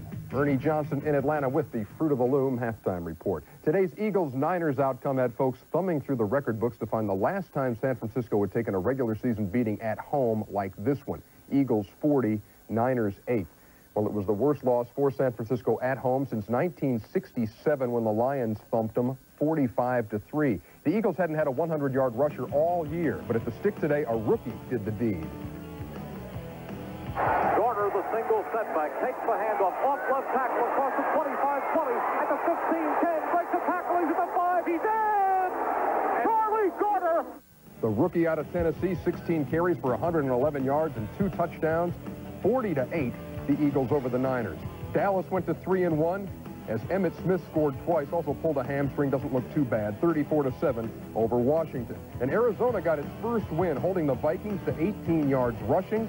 Buddy Ball with win number 1, 17-7 over the Vikes. The last time the New York Giants got out of the gate 4-0, it was 1990, and they won the Super Bowl in the Scott Norwood game. Today, Dan Reeves' troops had a 4-0 getaway in their sights, but the New Orleans Saints in their way. They played this one at the Superdome, and Dave Brown had the guys up 13-10 late in the first. And he'd like to have this one back, as they say. A little pass into the flat, right into the midst of linebacker James Williams, and he's going to go untouched, giving the Saints the lead for keeps. New Orleans goes to 2-3 on the year. The Giants lose for the first time, 27-22. The Saints had 7 sacks. Buffalo and Chicago at Soldier Field goes to the Bears 20-13. Thurman Thomas didn't play with a knee injury, and Jim Kelly an off day, 19 out of 33 for just 116 yards for Buffalo. Tampa Bay beat Detroit 24-14 despite 166 yards on the ground from Barry Sanders. Vernon Turner went 80 yards with a punt return for one of those Tampa Bay scores. For the New York Jets, the promise of a 2-0 start has been all but erased in the last 3 weeks. They went quietly in Cleveland today, as the Browns breezed 27-7. Boomer Esiason couldn't play with an ankle injury, and the Jets fell behind 24-0.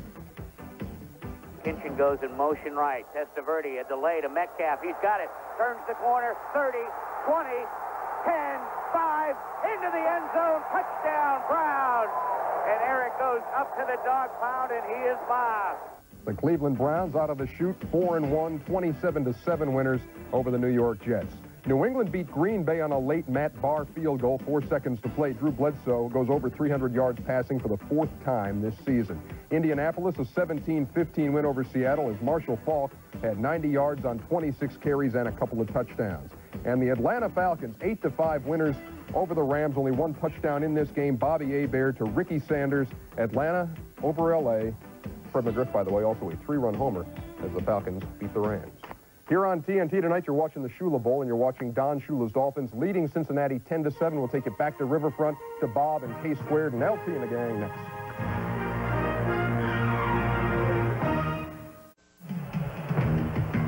Halfway point, Miami leading 10-7 after Cincinnati had taken an early lead in this ball game. And I'm Gary Bender along with Pat Haden. And you would think that maybe a very critical time of this game is how Cincinnati defends the first series with Miami starting the second half. You're right. You know, Miami will get the opening half kickoff. That's going to be very important to set the tone for the whole second half. Well, as we look now at our Riders game summary, you can see that Cincinnati started very well, but since then they've had a tough time getting anything going offensively. Well, you see what David Klinger did in that first drive, 3 of 3. Since then, 5 of 16, including 1 of his last 8. But the big problem, I think, has been on third down. Haven't been very good all year, but tonight, 1 of 6 on third downs, where the Dolphins have hit 50%. And they're 1 of 19 in the last 2 ball games. Let's go back to the 2 touchdowns. The first, a 51-yard strike from Klinger to Darnay Scott. Yeah, I like this call. They came out and they were aggressive right in that first drive, and they got in that area where most teams run little square in, square outs. They got Vincent to bite on it. They went up top on Scott. He gets in the end zone. 7-0 after 1 quarter of play, and then after Stoyanovich, it made it 7-3. Marino hit Keith Byers from 11 yards out. Yeah, and the block by Ingram, number 82, really set it up for the easy touchdown there. And so that's where we stand right now. Miami with a record of 3-1 with a 10-7 lead will start the second half in possession of the football. But as we've mentioned a couple of times, the longer Cincinnati stays close, the more confidence they seemingly have. A team that hasn't had a lot to be excited about this year. Yeah, but I think what they can be excited about is a play of their #1 draft pick, Dan Wilkinson, who I think had a real good first half, Gary. So Dave Shula at the halfway mark has given his father quite a tussle. And kicking off is Lee Johnson back deep. This is going to be Aaron Craver. There's a flag on the play as Craver activated after the injury to Terry Curley. Comes out to the 12 and is tackled hard there. Good reaction that time by Roger Jones, number 24. As we mentioned, there's a flag way back at the other end. In fact, a couple of them at the 35-yard line. Offside against Cincinnati. So after excellent coverage, it goes for naught. Yeah, in the NFL today, you don't stop teams inside the 20 mark, do you? Kicking team, number 56, 5-yard penalty, re-kick. And so that'll be Ricardo McDonald, who had played so well. There's Marv Braden, the special teams coach for Cincinnati. And that's just inexcusable, being offside in a particular situation like that on a kickoff. And he was embarrassed, Marv Braden was. They gave up 2 returns for touchdowns against Cleveland early in the year. Kind of bounced back last week when Corey Sawyer returned a punt for a touchdown. But that was, you know, that's a big break for Miami. So now what they're going to do is they're going to kick this football off from the 25-yard line. They had them at the 12-yard line until that penalty ensued. There's one of those face masks that you love, Pat. It's a little better than Tony Zendejas. Yeah, Tony Zendejas wears it down by his chin strap. Well, we talked about the shoulder pads. There's a real history behind those. 25 years old, Lee told us his shoulder pads are. And they have been passed down from one generation to another. I bet they smell good.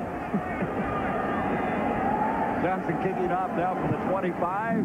Gets into this one very well. He really hit this one. And this will be O.J. McDuffie. McDuffie out to the 25, to the 30 and tackle there. So instead of starting from the 12, they start instead from the 30. Well, let's go back to the shoulder pad saga with Lee Johnson. Now this is Big Daddy. Which one? Wilkinson. You guess. Which? Big Daddies are on the left. That's these big ones right here. You can tell they got a bunch of pads here, here, here. Big straps here going here. And then here's the little old punters. 25-year-old shoulder pads. I mean, they don't even tie together. You know what I'm saying? I couldn't even wear those shoulder pads. You imagine putting those on your shoulder? From the 30-yard line now, they start this series. And Bernie Parmalee, starting the second half for the Dolphins, hammers it out to the 37-yard line. Wilkinson, along with Darrell Williams, make the stop. And again, this series would appear to be very critical. Cincinnati leading 7-0. Had to cut to 7-3. Now trailing 10-7, and they'd like to keep Miami from adding to that advantage in the initial series of the second half.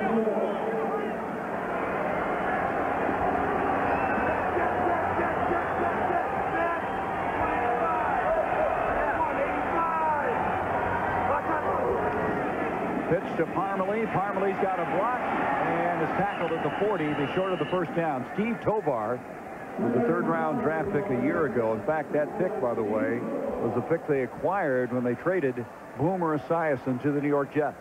You know, when you talk about Shula versus Shula, Gary, I think there's no big surprise tonight that he has always been known as, you know, a disciplined coach. David's trying to get it done here. But there's been no turnovers. It's been a well-coached game, well-played, no turnovers. Miami only has 4 penalties, and the Bengals only have 3. Well, they are going to measure to see if they got the first down. It appears as though they were short, but we'll wait and see. One thing that Marino really misses from Terry Kirby is that ability to come out of the backfield and catch the ball. Parmalee can give him some of that.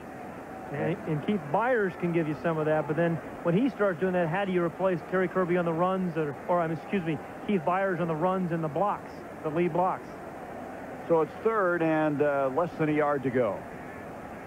Okay, this is where you really have to be careful against Miami. They can be very dangerous in what apparently look like rundowns.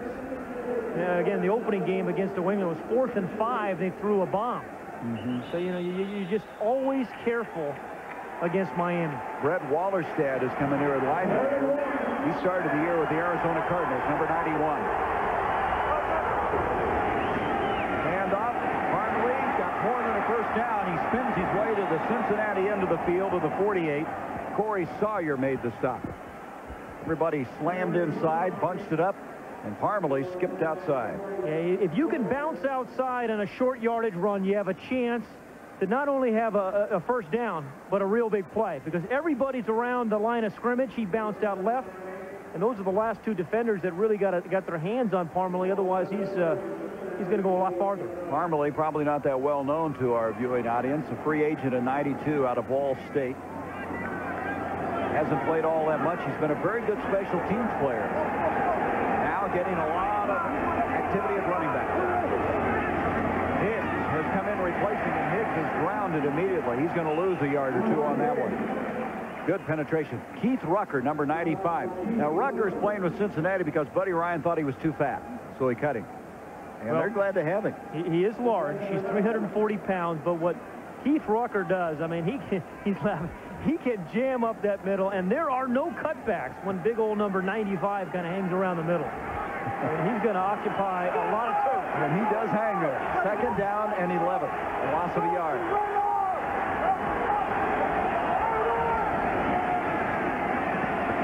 Marino over the middle, waited for the man to clear. The man being Parmalee. He's tackled as he is stopped at the 44-yard line. You know, we saw Klinger early in the game have trouble finding his little back, Steve Broussard. Watch the way Marino changes his release to get the ball over some linemen. A lot of things happen. He just goes a little bit higher and then dumps the ball off there to Parmalee for the nice little gain. Comes to another 3rd down and 5. I mean, he can drill it, he can throw it with touch, and he can alter the delivery. 11:22 left in the 3rd quarter. 10-7 Miami, and wait a minute. They're saying that they got to put the play clock. They got to reset it. They had it down to 4 seconds. They now reset it back to 25. Hey, this is an important down for the Cincinnati Bengals. They're trying to stay in this ball game. The blitz is coming. They're sending everyone. Marino throws incomplete. There is a flag. They sent everyone on that play. Defending on the play at the cornerback spot was Fernandez Vincent. And offside because they were sending so many people to Cincinnati. Now they had a 3rd down and about 5. That could give them a first down by penalty. Defense, number 92, lined up in the neutral zone. Yeah, that's 5-yard penalty. Inexcusable to line up in the neutral zone as John Copeland, number 92, did. I mean, you got a blitz on. It was well defended. They would have had to punt the football. And now the Dolphins are going to get a first down. You can see him. He's right here. He's right clearly in the neutral zone. He's right here in the neutral zone. And it's an easy call. But, I mean, you got to look at the ball as your defensive tackle or defensive end. They're going to measure to see if they get the first down by penalty. That's 2 offsides now here at the start of the second half. On the kickoff and now here. How costly that is. The kickoff would have backed them up inside the 15-yard line, and now that, you know, they would have been forced to punt. They're going to get it marked out there. And evidently it's going to be a 4th down. Well, you know, the Dolphins have been very good on 4th down this year. I'm sorry, 3rd down. It'll be 3rd down and less than a yard to go, as it was not enough by penalty. 3rd down and inches. And here's where Terry Kirby can really help your football team. And the loss of him can hurt your team. Marley and Byers in the backfield.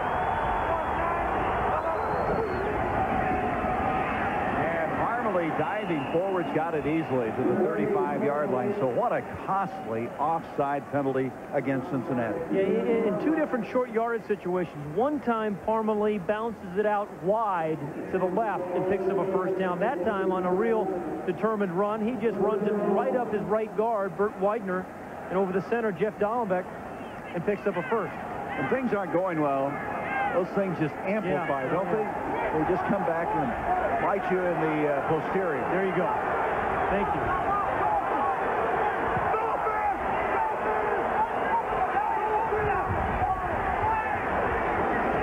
On a first down, Marino gets rid of it, and there's a good example. Good pressure coming. James Francis was there, but Marino still that quick release avoided the sack. Incomplete, 2nd down 10. I mean, the way Dan Marino can move around in the pocket and be strong enough when a big old linebacker, James Francis this time, 252 pounds of him, just a little shovel step up. You don't have to be a scrambler to get that little extra time. Avoided the rush, gets rid of the ball, and now is in 2nd and 10 rather than 2nd and about 16. 3 wide receiver set as they go to the gun.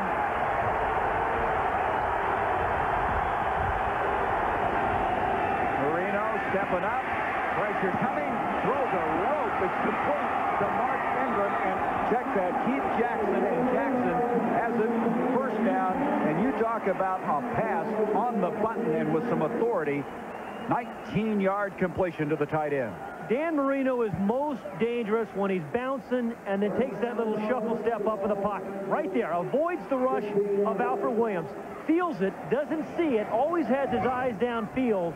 But that step up, when he's moving around the pocket like that, he is as dangerous, I think, as any of the scrambles of Randall Cunningham or Steve Young. Those little 2 steps. First down at the 16. A reverse to O.J. McDuffie. He eludes Copeland to the 10, the 5, and tackled at the 4. John Copeland had diagnosed the play but could not get his hands on McDuffie and bring him down.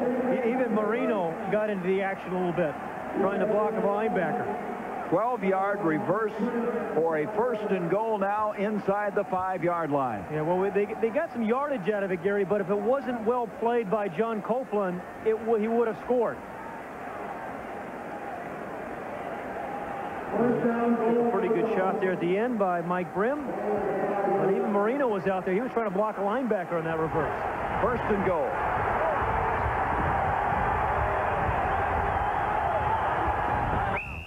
Marino using his first as he had 1 second left on the play clock. At the 8:34 mark, we'll take a break. Miami trying to build their 10-7 lead. Miami Miami, their 10th play of this drive. It's consumed 6 minutes and 26 seconds. First and goal inside the 5. And remember earlier, Gary, we said as the Dolphins seem to get closer to the goal line, they like to use Keith Jackson because he has such great body control. And the other guy, Irving Fryer, I mean, a physical, strong receiver.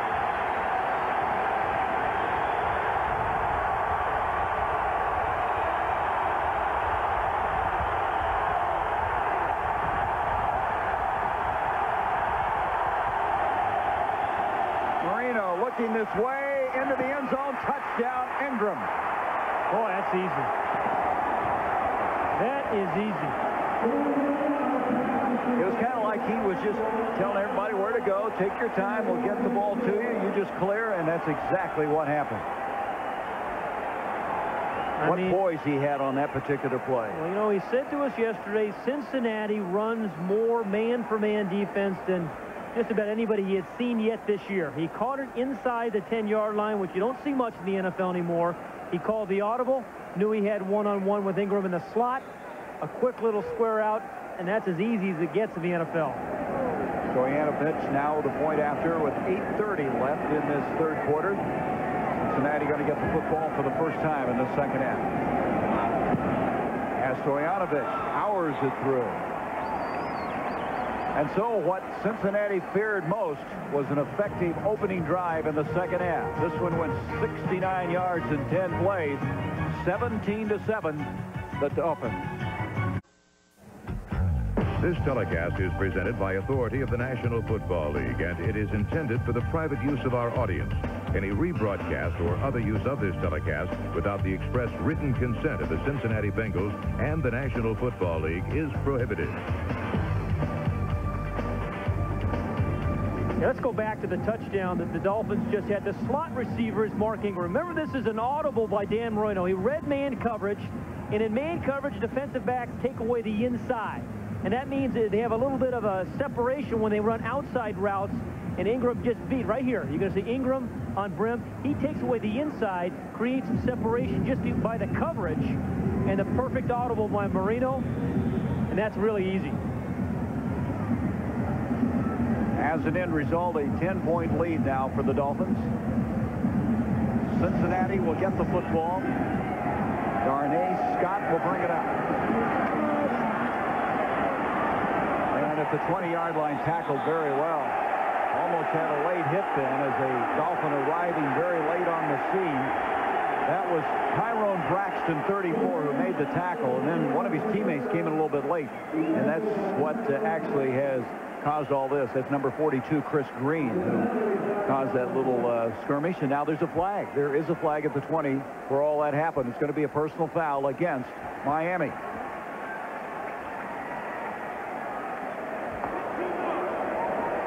Personal foul, unnecessary roughness, number 42, 15-yard penalty, first down. Look for number 42 at the 30-yard line, now the 25. Gets pushed. That really shouldn't be a penalty there. He got pushed into the play. So instead of starting at the 20, they bring it out to the 35-yard line. Pinner and Broussard in the backfield.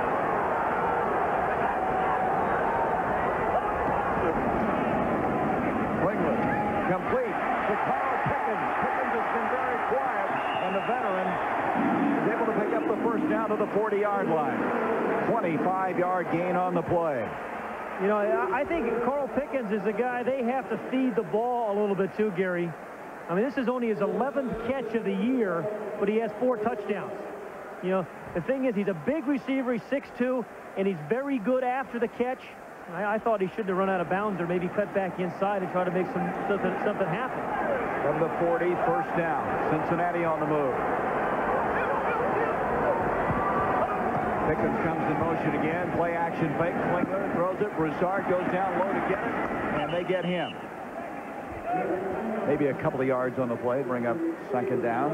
And that gives us an opportunity now for tonight's Silver Bullet scoreboard. The action in the National Football League. And Marshall Falk has become a scoring machine. Well, Steve Walsh getting his second start. He's 2-0 as a starter now for Dave Wanstead. Bledsoe continues to sizzle. pretty good quarterbacks in the AFC East. Sure are. Second down. Let's make it 7 yards to go. Broussard skipping to the left side, breaks a tackle, fumbles the ball. It's loose. Miami's got it. It's Chris Singleton, 55, who comes away with it. It was Gene Atkins with the big stick, jarring the ball loose, and Singleton very quickly came up with it. And the first turnover of the game. And the momentum, the tide of this game is beginning to change. Miami scores on their opening possession. Gene Atkins causes the turnover, and Miami's in business again. Ask me, Gary and Pat. Doggone right it is. Well, this is a pretty good play, too, by Gene Atkins, the free safety of the Miami Dolphins. I mean, he's going to come out of the right part of the screen here. Well, we'll take a look at that as we go back to the live action. That fumble recovery sets it up now at the 35-yard line for Marino. Hands off to Parmalee, and Parmalee is able to advance to the 39-yard line. So that is the 12th turnover against Cincinnati. They were a -3 in the giveaway takeaway department coming in, and committing their first tonight. The amazing thing, too, Gary, is 4 of those turnovers for Cincinnati this year have come inside the 20-yard line when they've gone in to score. 2 interceptions, 2 fumbles. They've been the worst enemy in the scoring zone this year. And that's the reason they're 0-4. Yep. Second and 8 now for Marino. Looking one way, comes back the other, and Keith Jackson trying to make the catch. McDonald staying very close. Even when he misses, it's close, you know? Just a little movement in the pocket by Dan Marino. I mean, and Dan Wilkinson, all 313 pounds, will force you to move a little bit. But you don't have to run far. You just dance, you step up in the pocket, and you get rid of the ball. I mean, that is why he is so hard to sack. We have a man hurt for Cincinnati. Corey Sawyer is struggling out there. They're going to have an official's timeout. There he is. Sawyer is down as we have come to a 3rd down 8. This is an important juncture of the game. If Cincinnati stops them here, they've really got a chance to make something happen tonight.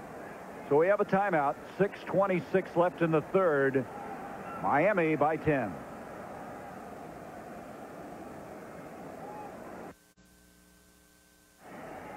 Cincinnati getting very thin in the secondary. Sawyer comes off the field. Earlier, Mike Grimm was shaken up. They have Adrian Hardy in the ball game now, along with Roger Jones on a very, very big 3rd down and 8 yards to go. There's Grimm, who went off just before Sawyer did.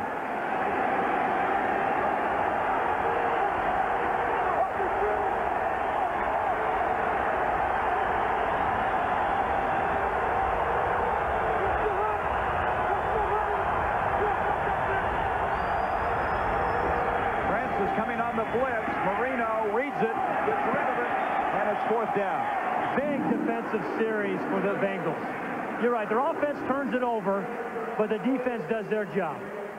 And they're still in this ball game. Yeah, they trail by 10 points, but the Bengals are still in this ball game. So now we have a new man coming in to return punts because Sawyer's shaken up. It'll be Carl Pickens, number 80.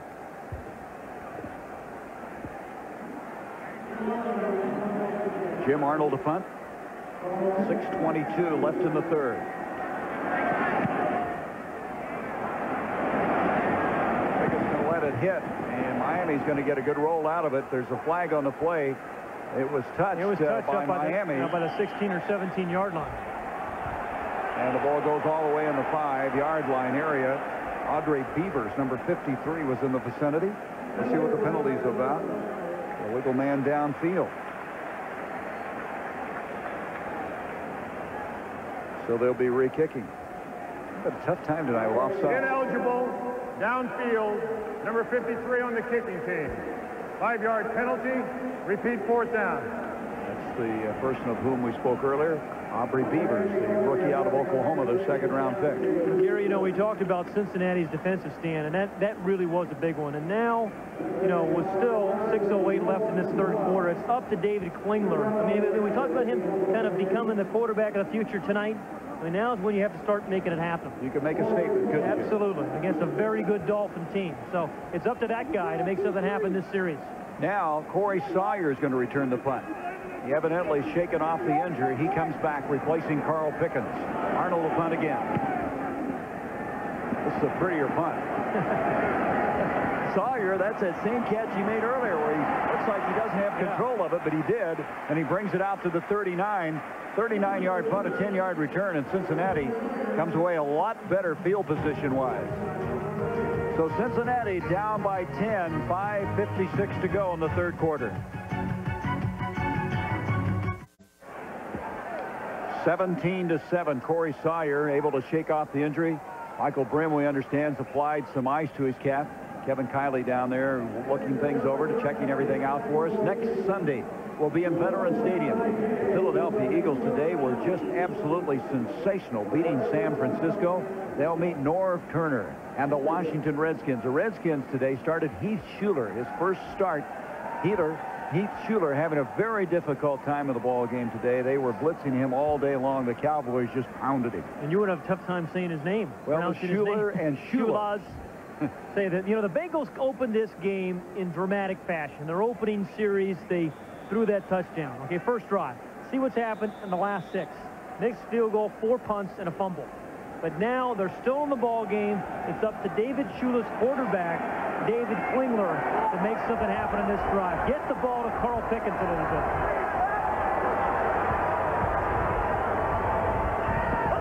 Darnay Scott in motion, handoff, nice change of direction by Harold Green. Flag thrown, and we may have somebody tackling by face mask there. As he is being shoved backwards, let's see what the call is going to be. That's what it is, by face mask. As Green made a nice little nifty move to change direction, and then was grabbed, and we're going to have a penalty. 5 yards. Number 55, 5-yard penalty, still first down. That's Chris Singleton. Singleton, a former #1 draft pick for New England. He started the first 4 games for Bill Parcells, was waived, came over, played with Miami, and he was telling us yesterday, I found a new home. I've landed on my feet. And he's happy to be there. They're happy to have him. You know, sometimes it's a change of scenery. It's good for an NFL player. It looks like it's been good for Jim Everett this year for New Orleans, and it has been for Chris Singleton for the Dolphins. So after the penalty, we have a 1st and 4. Green and Finner in the backfield.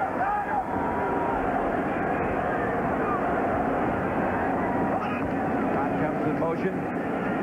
Klinger complete to Scott. The rookie's got the first down catch. Inside the 45 to the 44, an 11-yard grab.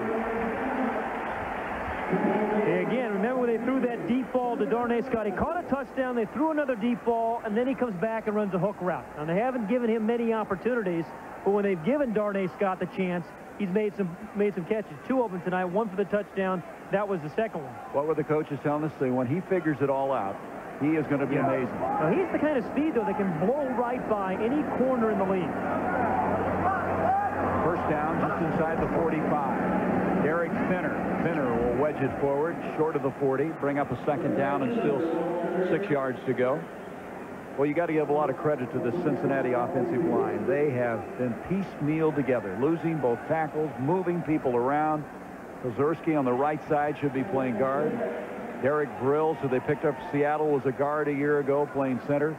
I mean, it's been a lot of patchwork. Yeah, both tackles out. Kevin Sargent, who started at left tackle, is really supposed to back up both tackles at left and right. He's starting at left tackle. 2nd and 6. Finner goes in motion.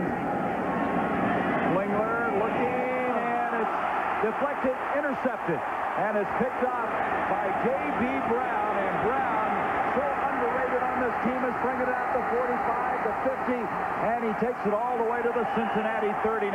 The 2nd turnover in as many drives in the 2nd half.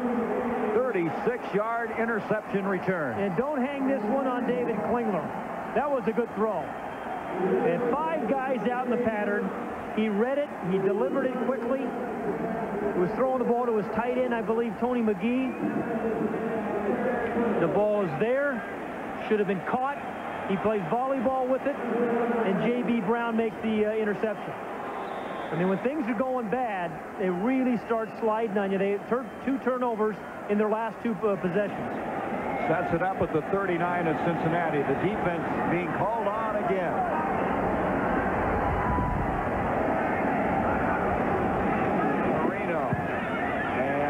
place to go. Good reaction by Ricardo McDonald. Ricardo McDonald, 56, has been playing very well tonight. He's been on a lot of stops for Cincinnati. Well, when you have problems with turnovers, you don't win them. But when you do a good job in that department, you're very successful. Look early in the season. Miami winning their first 3, either even or in the plus category. I think you'll find that out with most teams. I think that is the thing that decides most football games, really turnover. Lost it to 2nd and 12. Marino dumps it off to Parnley. Parnley being chased down. Francis did a good job. The linebacker was able to fight off a block and make the stop. They were telling us that James Francis last week played as well as he's ever played, as well as any linebacker they've had play in quite some time. And he's had a couple of good blitzes tonight. Last week, 11 tackles, 2 deflected passes, and as the #1 draft pick, I mean, he's another one of those guys. We talked about defensive linemen. If the Bengals are going to get it turned around, Klinger has to grow into it. These #1 draft picks on defense have to start playing. And James Francis has played well again tonight. 3rd and 12. Cincinnati's defense again trying to stop it.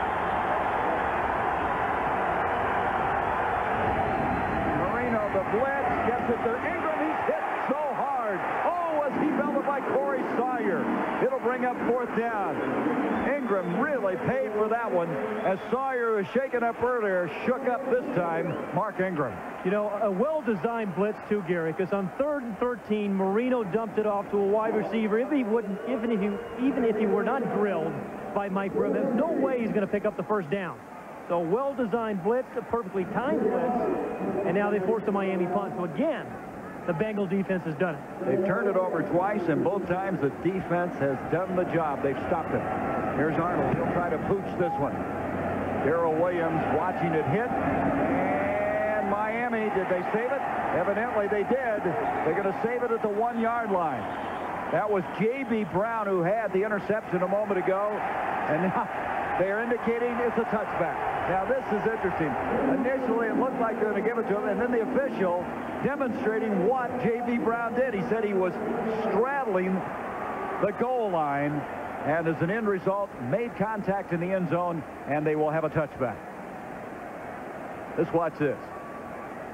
It's actually, I think, Mike Williams, number 87, is back at the end zone. Yes, he stepped on the line and then came back into the field to play. That's why they called him into the end zone. You're right. It was Mike Williams. And so as an end result, the discussion ensuing, touchback would bring it out to the 20-yard line. The player went into the end zone, did not reestablish with only 1 foot, touchback, 1st down. And so floating high above us during all of this discussion, a very familiar sight, the Goodyear blimp. Goodyear's been providing such aerial views for nearly 30 years. The first year that Matt Haden started playing in the National Football League. There you go. I'm enjoying this throwback season, Gary. Thank you. You are a throwback. Thank From you. the 20-yard line now, after the touchback, Cincinnati goes after it again. Their 3rd opportunity. They've turned it over the first 2.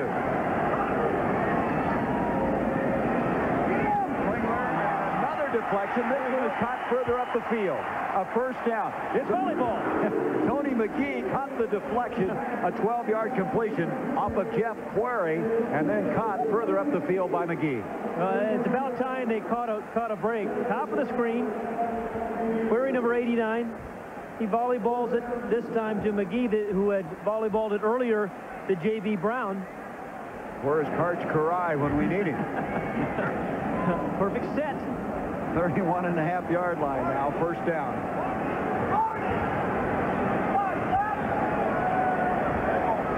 That's Jeff Query going in motion. There's a flag. He cut up the field, I think, before the ball was snapped. And Broussard, Dan, this run will be negated. He turned up the field before the snap of the ball. And why? Didn't have to. I mean, the ball was run over the right guard. I mean, he's going in motion, Jeff Query. Boy, they've had some really ridiculous penalties here tonight. That's another one. This isn't arena football where you can just take off and fly towards the field before the snap of the football. Offense, number 89. 5-yard penalty. Still 1st down. And this Bengal team is just not a good enough team to, overcome a lot of mistakes, penalties. They have had the 2 turnovers where the defense has done their job, but again, the offense has to pick it up. That first drive, they were good, but since then, they have been awful. I mean, and it's time for, give Carl Pickens another shot. He's got one catch in the night, made something happen after a catch. 1st and 15 now. Finner goes in motion. Klinger waiting for someone to clear. That someone is Broussard. He's tackled. They're going to give him forward progress to the 29. Marino never stops. I mean, when he's on the field, he's talking to players, and when he's on the bench, he's talking to offensive linemen. But most of what he does, he's after himself. Yeah. He's really hard on himself. Well, that's what Keith Jackson was saying. Hey, we don't mind him yelling at us because he's as demanding of himself as he is of all of us. I mean, there's a guy who knows his craft, knows his profession. 4 seconds left in the quarter. 2nd and 12. Klinger setting up a screen. Broussard getting some space to run. 30, 35, drags the tackler. He's 3 to 4 yards short of the first down. Daryl Malone makes the stop, and we have come to the end of the 3rd quarter. Cincinnati committing 2 turnovers, shooting themselves in the foot, but still only down by 10. The aerial view of Fountain Square in Cincinnati, quarter number 4 coming up. I don't think Papa cares. I think he wants... Sometimes fathers listen. Every Not this now one and then. tonight. No, he is focused. Isn't he about winning? I don't even think he knows his son's across the field right now. Big 3rd down here. 3rd down and 6. They hand it off to Broussard. They crossed him up. Did he get the first down? Yeah, he did. Boy, that was an interesting call. They come out after the start of the quarter, run it right up the middle. Broussard got the first down, and I'm telling you, Miami was really surprised there. Again, Broussard is a strong running back as well that can find some cracks, find some spaces. That one just straight ahead. Goes to the arm tackle of Jeff Cross. I mean, again, if you're going to get Steve Broussard, you've got to catch him early in the run. Otherwise, he's going to break some arm tackles. Cincinnati's been effective in the 4th quarter. Miami's calling a timeout, as they now will have only 1 timeout remaining. In the 4th quarter, previous to tonight, Cincinnati's outscored their opponents 32 to 16.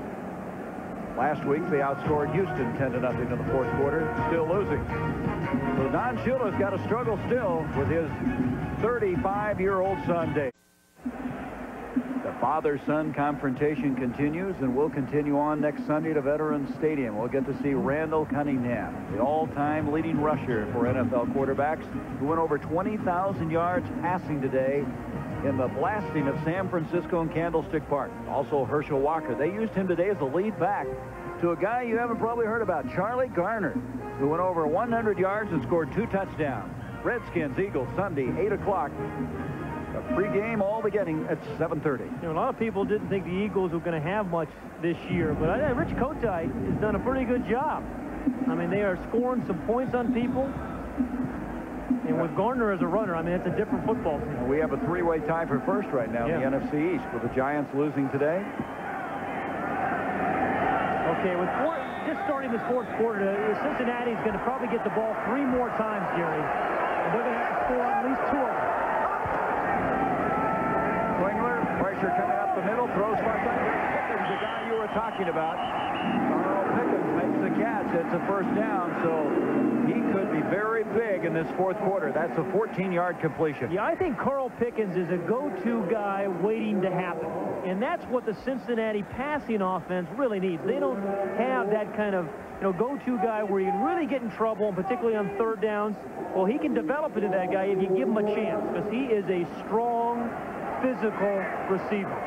Green and Finner in the backfield. First down after that completion.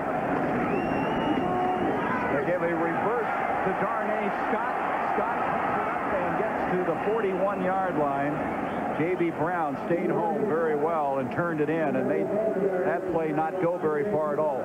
That is a terrific defensive play by number 37, J.B. Brown. I mean, he had an interception earlier in the game. He was hustling on special teams. If he doesn't stay at home, then the Bengals have a big play. But J.B. Brown was not fooled. They pick up 3 yards instead. 2nd down, 7.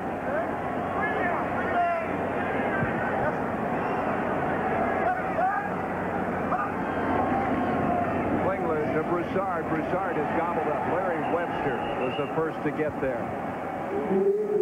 go back to the reverse. Now, quarterbacks get paid a lot of money, but do they get paid to do what we're going to see coming up on this play? And when you're trailing 17-7 and you're a quarterback and your team is struggling, you do anything you can to help your team make a play. There's Klinger on the linebacker Singleton. It was, I guess, charitably we'll call that a block. I mean, he didn't actually knock Singleton down, but kind of got in his way for a while. 3rd down and 8. They've been awful on 3rd down tonight. Center goes in motion. And that's intercepted. Beautiful pick that time by Aubrey Beavers. He had an interception earlier this year against the New York Jets. They talk about his athleticism, and it was evidenced there. That's the 3rd turnover now by Cincinnati. They were 1 of 6 on 3rd down coming to that play. That time Klinger tried to look him off. He started to his right, then he went back to his left, and then he came right back to Tony McGee. But Aubrey Beavers, the rookie linebacker, just read Klingler's eyes and got a good jump at it. And that's really a disgusted David Klinger. Yeah, he should be. They've had 3 possessions this half. They fumbled once and had 2 interceptions. I mean, their defense has played too well to be down by 10 points, Gary.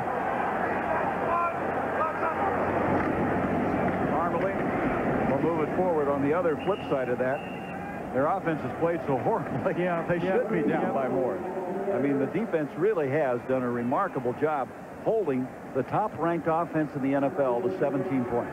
You see in the second half, the 2 interceptions. Of course, the 1 fumble by Broussard. One of those interceptions can't be attributed to him, however. Right. You know, the tip ball. 2nd and 8.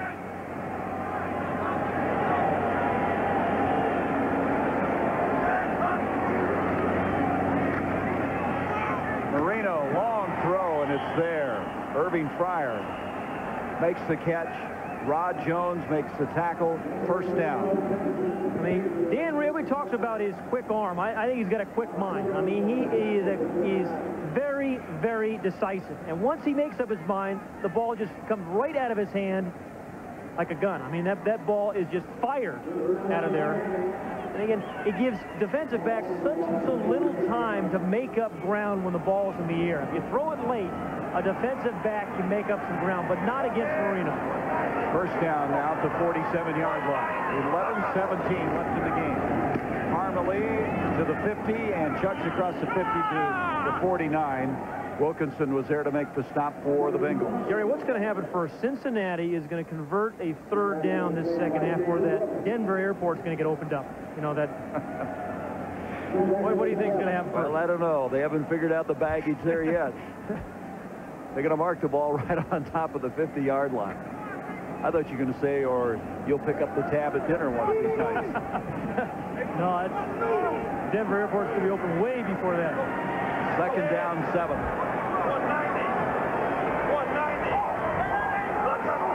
Fryer in motion, play action by Marino. Over the middle, it's complete, and that'll be Fryer again. Irving Fryer, who started out making a lot of catches, had been quiet and now starting to reassert himself in the ball game. He now has caught 6 passes for 68 yards. It'll come to a 3rd down and still 3. We haven't seen really devastating blocks from Irving Fryer tonight that you characteristically see from him. I mean, again, he can beat you with speed. He can beat you after the catch. He can beat you with blocks. He's had a solid night, but not a spectacular night. Really turned his life around. They're having some difficulties playing for New England.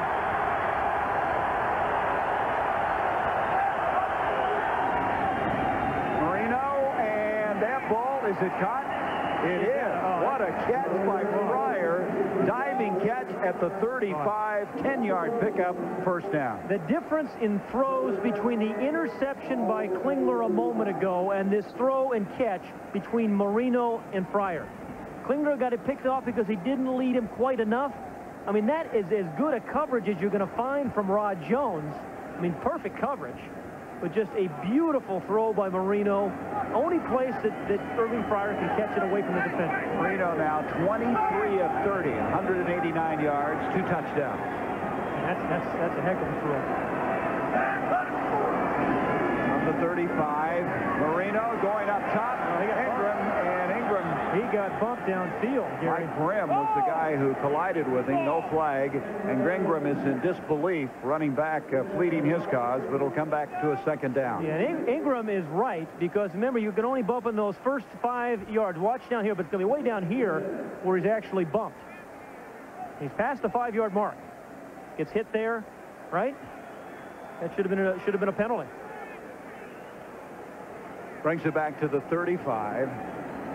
It is a gritty Cincinnati defense. They've been hanging in there tough. Their offensive counterparts, their cohorts, have not done their end of the bargain. Off it comes now to Marino, throwing far side, and again it's Irving Fryer. He's just wearing out Rod Jones. That's fun to watch, though. I want to say, I mean, the way it comes out of there is just fun to watch. 8 catches for 89 yards. I mean, every other route Irving Fryer has run, Gary, have been kind of inside routes. You know, we saw the slant routes, we saw the in routes. This time, again, Marino looks to his right, nothing there. He decides quickly, and then he's got the arm to be able to get it there. Talk about 2 guys being on the same page, huh? Yeah, that's it. I mean, that's as good as it gets right there. From the 24, first down. Last 4 passes of Dan Marino as Harmely straight ahead, just short of the 15-yard line. Alfred Williams made the stop. Well, this defense of Cincinnati has hung in there tough, but there's so many weapons that Miami can throw at you. And here's the rushing combined. These are the guys replacing Terry Kirby, and they've gotten them over the century mark rushing-wise. Well, at the very beginning of this game, we said, hey, those 2 guys is going to take multiple people to fill the role of Terry Kirby. And they've done it tonight. They've done it tonight. And if they can keep those guys going, they're going to be very, very tough, I think, in the AFC East. And they have Irving Spikes, a free agent rookie, who'll be back in a couple of weeks, and they really like him. Here is Harmely again to the 15 and knocked out of bounds there by Alfred Williams. Well, this is a wearing drive if you're Cincinnati. They have really had to expel a lot of energy, and we have a man down. It's Mike Grimm. Looks like he's got some cramp problems with his legs as he's pulling those toes back. He's had difficulty earlier, you might recall, had to come out of the ball game. Well, if Miami gets a touchdown here, Don Shula will be on his way to victory number 331. 7:45 left in this game. 17-7, the Dolphins. As we come back, Corey Sawyer has replaced Mike Grimm at quarterback. 7:45 left to go in the ball game. First down for Miami, just short of the 13-yard line. 10th play of the drive. They've had a 12 and a 9-play drive. This being the 10th play of this drive. I've known coups that haven't taken this long. Were they bloodless? Bloodless coups. You saved that one. Boy, you had that one loaded for bear.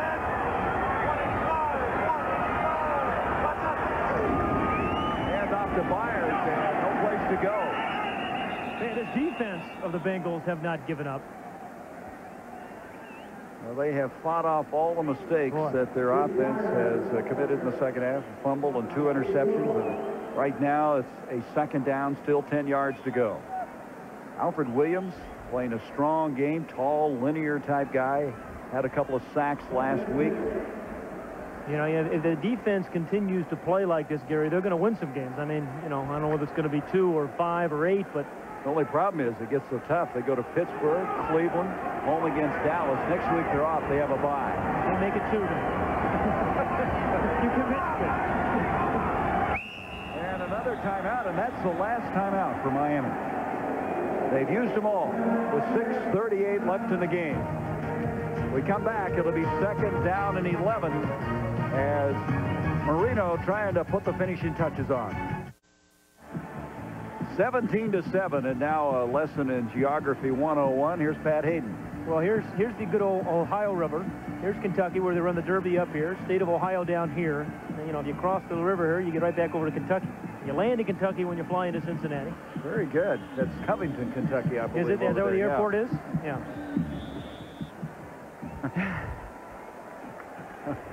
Well, okay, here we go now. 6:38 left in the game. Second down, 11. Miami has used all their timeouts.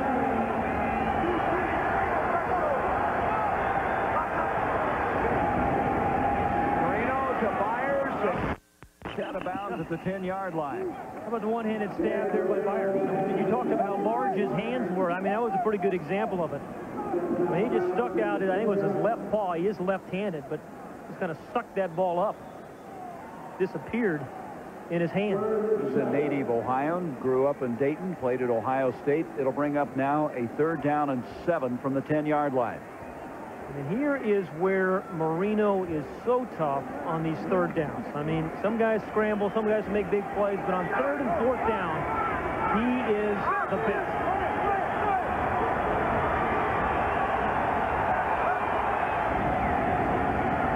Marino broke it up nicely. That was a heck of a play by Francis.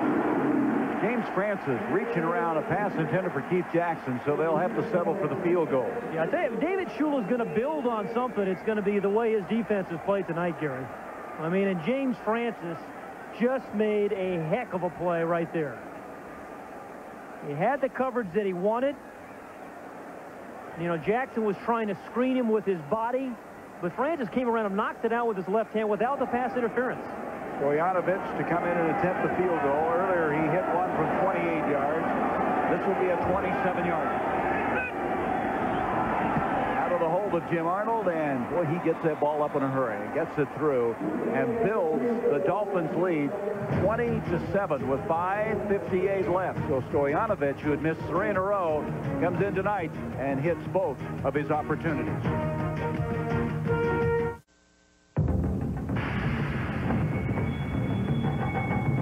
Has no clients,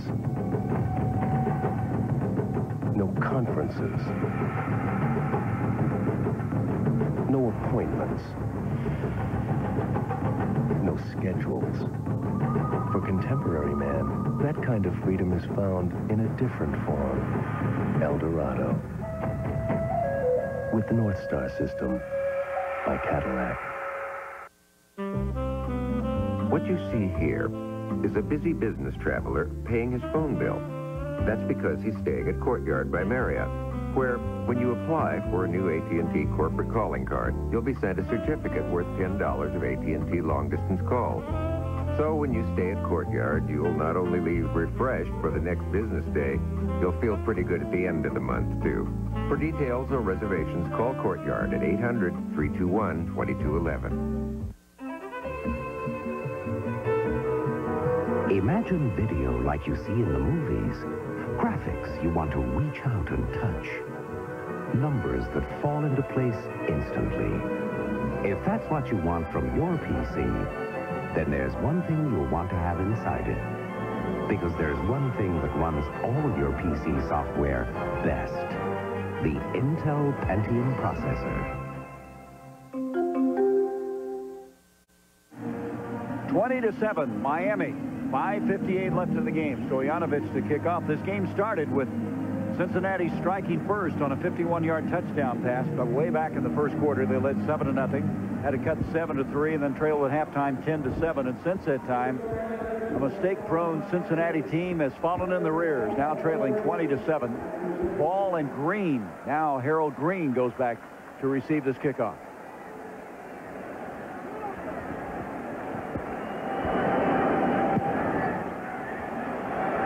Green will take this at the 5. Out to the 20, breaks the tackle, bangs off of one guy, and down he goes to the 25-yard line. You know, Dan Marino can beat you with big plays, or he can just kind of cut you up and let you bleed to death, and that's been really his kind of M.O. tonight. Take a look at a few plays that really kind of demonstrate that. First, this play, he kind of changes his delivery. As he steps up, has to throw a little bit higher, but finds Parmalee. Then the little shuffle step in the pocket. And then he comes back, moves to his left this time laterally, and finds Mark Ingram for the touchdown. But he get no interceptions, no sacks, and they're up 20-7. And they're on their way to go into 4-1. And Don Shula will continue to build his all-time winning record to 331. Klinger dumps it off to Broussard, the safety valve, and Broussard will be run out of bounds at the 32-yard line by Troy Vincent, who's in there right now. And most importantly, after the Bills situation today, they're going to be taking a lead in that AFC East. Yep. Buffalo losing today to the Chicago Bears. Again, Klinger, he's thinking 2 touchdowns. They're down by 13. You're not thinking field goals here at all. You're thinking about getting the ball into the end zone. Klinger again. Look out. Stripped from behind. The ball is loose. And who's got it? Big dog pile at the 27-yard line. You know, looked like Coleman was able to take the ball away from Klinger. You know, Gary, we saw that package a moment ago of Dan Marino. Dan Marino just has a feel of the rush, knows where people are coming from. You just sense that David Klinger doesn't have that feel yet. I mean, unless he can see it, he's not going to avoid it. Marino can avoid it just by feeling it. Speaking of feeling, I don't think the officials feel right now which way this is going. They're going to get it to Miami. Here you go. Earlier in the game, we saw Marino feel somebody from the backside, Alfred Williams, and step up. Klinger doesn't. I mean, and it's Marco Coleman coming from the backside, and as a good backside rusher, he's not just satisfied with the sack. He's stripping the quarterback of the ball and causing another turnover. That's the 4th, and in the second half possessions, the 4 that they've had, Cincinnati has suffered 2 fumbles, 2 interceptions, and now find themselves down 20-7, and Miami operating from their 27-yard line. It has been a lot of misfires in the second half for this Bengal offense.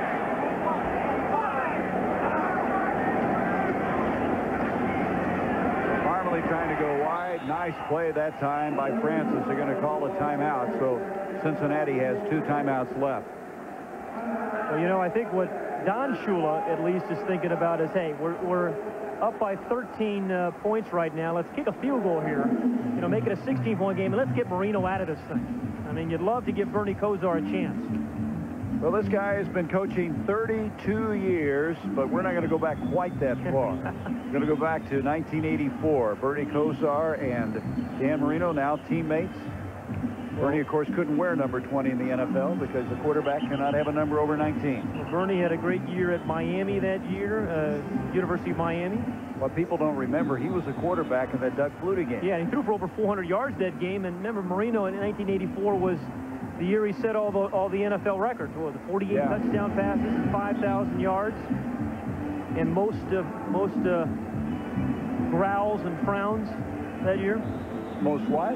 Frowns. You know how Marino is such a fiery guy. He's kind of a hard guy to figure out. He can give you that look and yet still have a sense of the whole game, the whole plan. This guy could be starting for probably 17 or 18 teams in the NFL. I agree. 2nd and 15 now. Parmalee across the 30, able to get to the 27, and Cincinnati will burn their 2nd timeout with 5:02 left in the ball game. You know, the other thing about Marino yesterday, we were out here and they were practicing, and he thrilled some kids. There were some kids standing around the side of the field just waiting to get a look at him. Well, he took a ball and just started playing catch with about 3 or 4 kids, and they were the most delighted young people you could ever imagine. Well, he has quite a family himself, so he should appreciate those young guys coming around. Speaking of family, I'd like to say hello to somebody. You know, Troy Sadowski is one of the tight ends for the Cincinnati Bengals, and we met with him yesterday in the Bengals training complex, and he wanted us to be sure and send our best wishes to his wife, Kelly, who's back home in Atlanta, resting from a recent illness, and we certainly wish Kelly all the very best. And so, Troy, we're just glad we had that opportunity to say hello to her. 3rd down now, 10 yards to go for Miami. 5:02 left.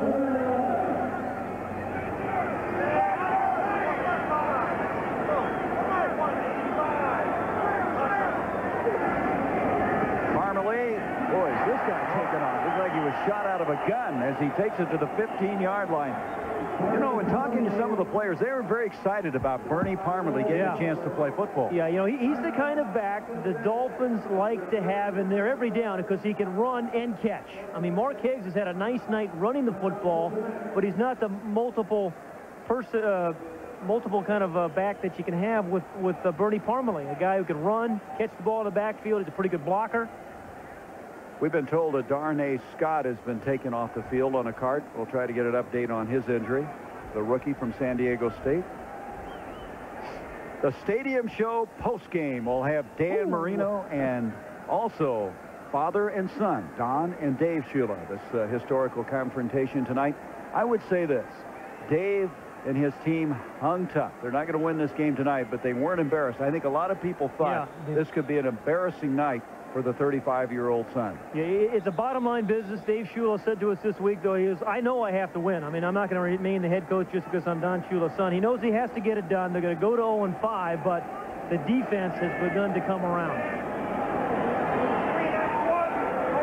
First down now for Miami, just short of the 15-yard line. Parmalee trying to go wide, and he'll be dragged down for a couple of yards on the play. David Braxton, number 58, was the first to get over there. You know, when the Dolphins are always trying to make something happen, you know, either run out the clock or a critical situation, they like to run the ball left.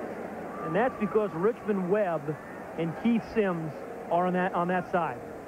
There's Richmond Webb. I mean, this is a guy, 6'6", long arms. Even when his feet, you know, fluently gets lost with his feet, he's got those long arms that always give him a chance to get back into play. Guy next to him's not small either, Keith Sims. Both of them went to the Pro Bowl last year. Second down and 8. Parmalee again. This time, very good reaction by Tim Crumrye. And there's a guy who just keeps motoring along. He's played seemingly forever. Remember, he broke his leg in Super Bowl 23. He just is relentless. He is only 1 year younger than his coach. He's 34 years old. And he's a good guy for Dan Wilkinson to learn from, Gary. You know, you watch his effort. He's not nearly as gifted as Dan, but you see a guy who comes to work every day like that. It just doesn't happen on Sundays for him. It starts on Monday. And, you know, Dan Wilkinson can learn a lot about preparation from Tim Crumrye. We've been told that the examination on Darnay Scott is centered around his hip. There's a little shovel pass. Keith fires. Fires will be gobbled up. And again, this gritty, determined Cincinnati defense is going to make him settle for a field goal. Yeah, but this puts them up, you know, by 16. But you got to give them credit. Yeah. I mean, they've been nothing but backed up, bad field position, trying to overcome all these mistakes, the 4 turnovers, grittily, determinedly staying in there. Yeah, well, they said, you know, their #1 draft picks on defense had to start playing like that. Well, they have tonight. I mean, Alfred Williams, Dan Wilkinson, James Francis played well tonight. This will be the longest attempt of the night for Stoyanovich. He's hit a 27 and a 28-yarder, 32 yards away. I'm going to bounce this one off the upright, then off the scoreboard. Well, he has to be pleased as he hits this one. After missing 3 in a row for the first time in his career, he's now hit 3 in a row. Well, we talked about what Miami can accomplish tonight in the AFC East. Buffalo going down to defeat today to the Chicago Bears in Soldier Field.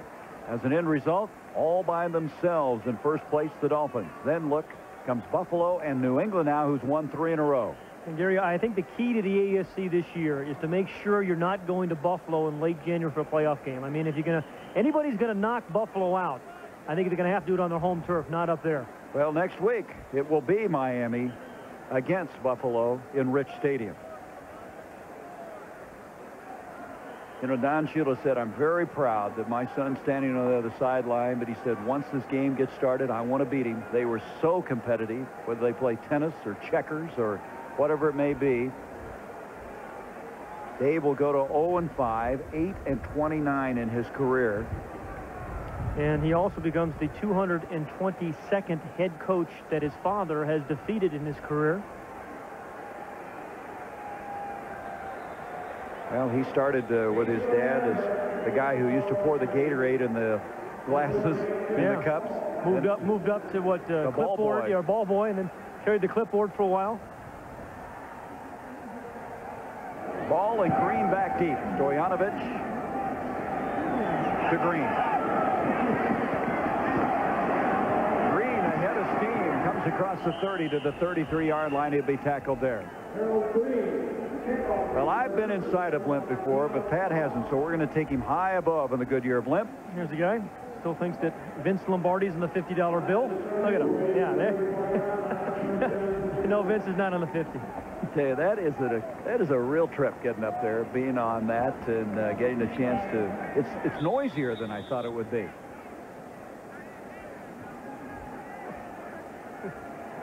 Yeah. John Moran is the pilot, and he resents the fact that You know, you were talking about such disparaging words about the blimp. And we have another turnover, believe it or not. Tyrone Braxton. That's 5 turnovers in the game now. And Klinger looks like, as you said earlier, he looks like a deer caught in the headlights. Yeah.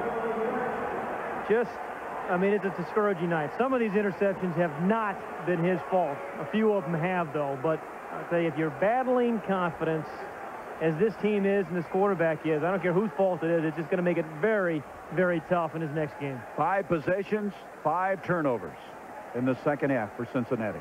Yeah, then at the second interception, it goes off one of the receiver's hands. That went off Broussard, Tyrone Braxton, the nickel back in. I mean, everybody will say, hey, that's Klingler's fault, but that one wasn't. Nope.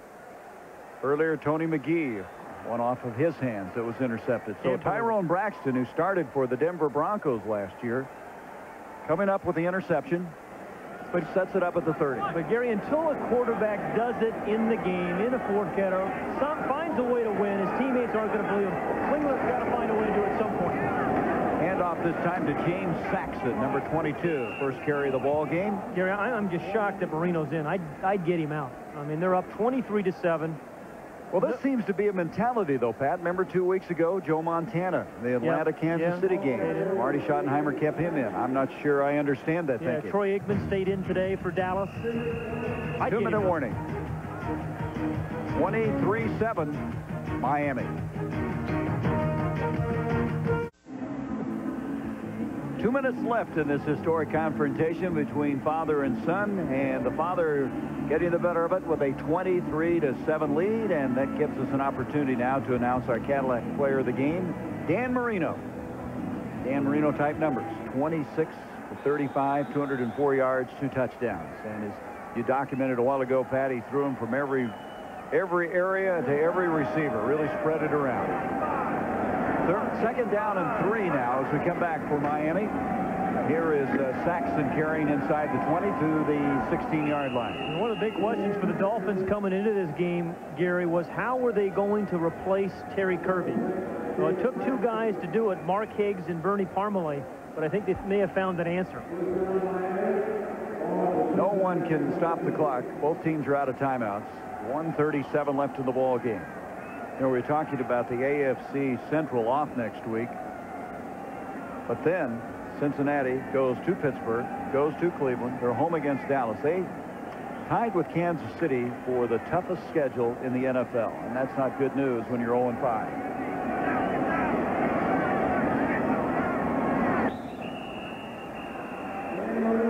O'Neal down. Well, this was an inept second half offensively for Cincinnati. As you look back at this, fumble, interception, interception, fumble, interception. For the year now, Klinger has suffered 9. 3 here tonight. Only 1 drive in this second half with as many as 8 plays. They started the game out in great fashion. Sure did. With a 7-0 lead on their first drive, 51-yard touchdown pass. 38 seconds left. Marino will go to a knee again, and that'll do it.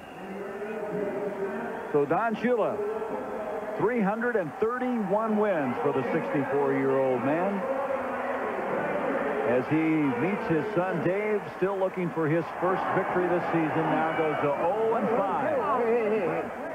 It's like a press conference going on now as the 2 of them try just to get out and give each other a hug. Well, we expect to have both Shulas on our stadium show as Don Shula, picking up the victory, now moves to 4-1. We'll be back. Some final thoughts in just a moment.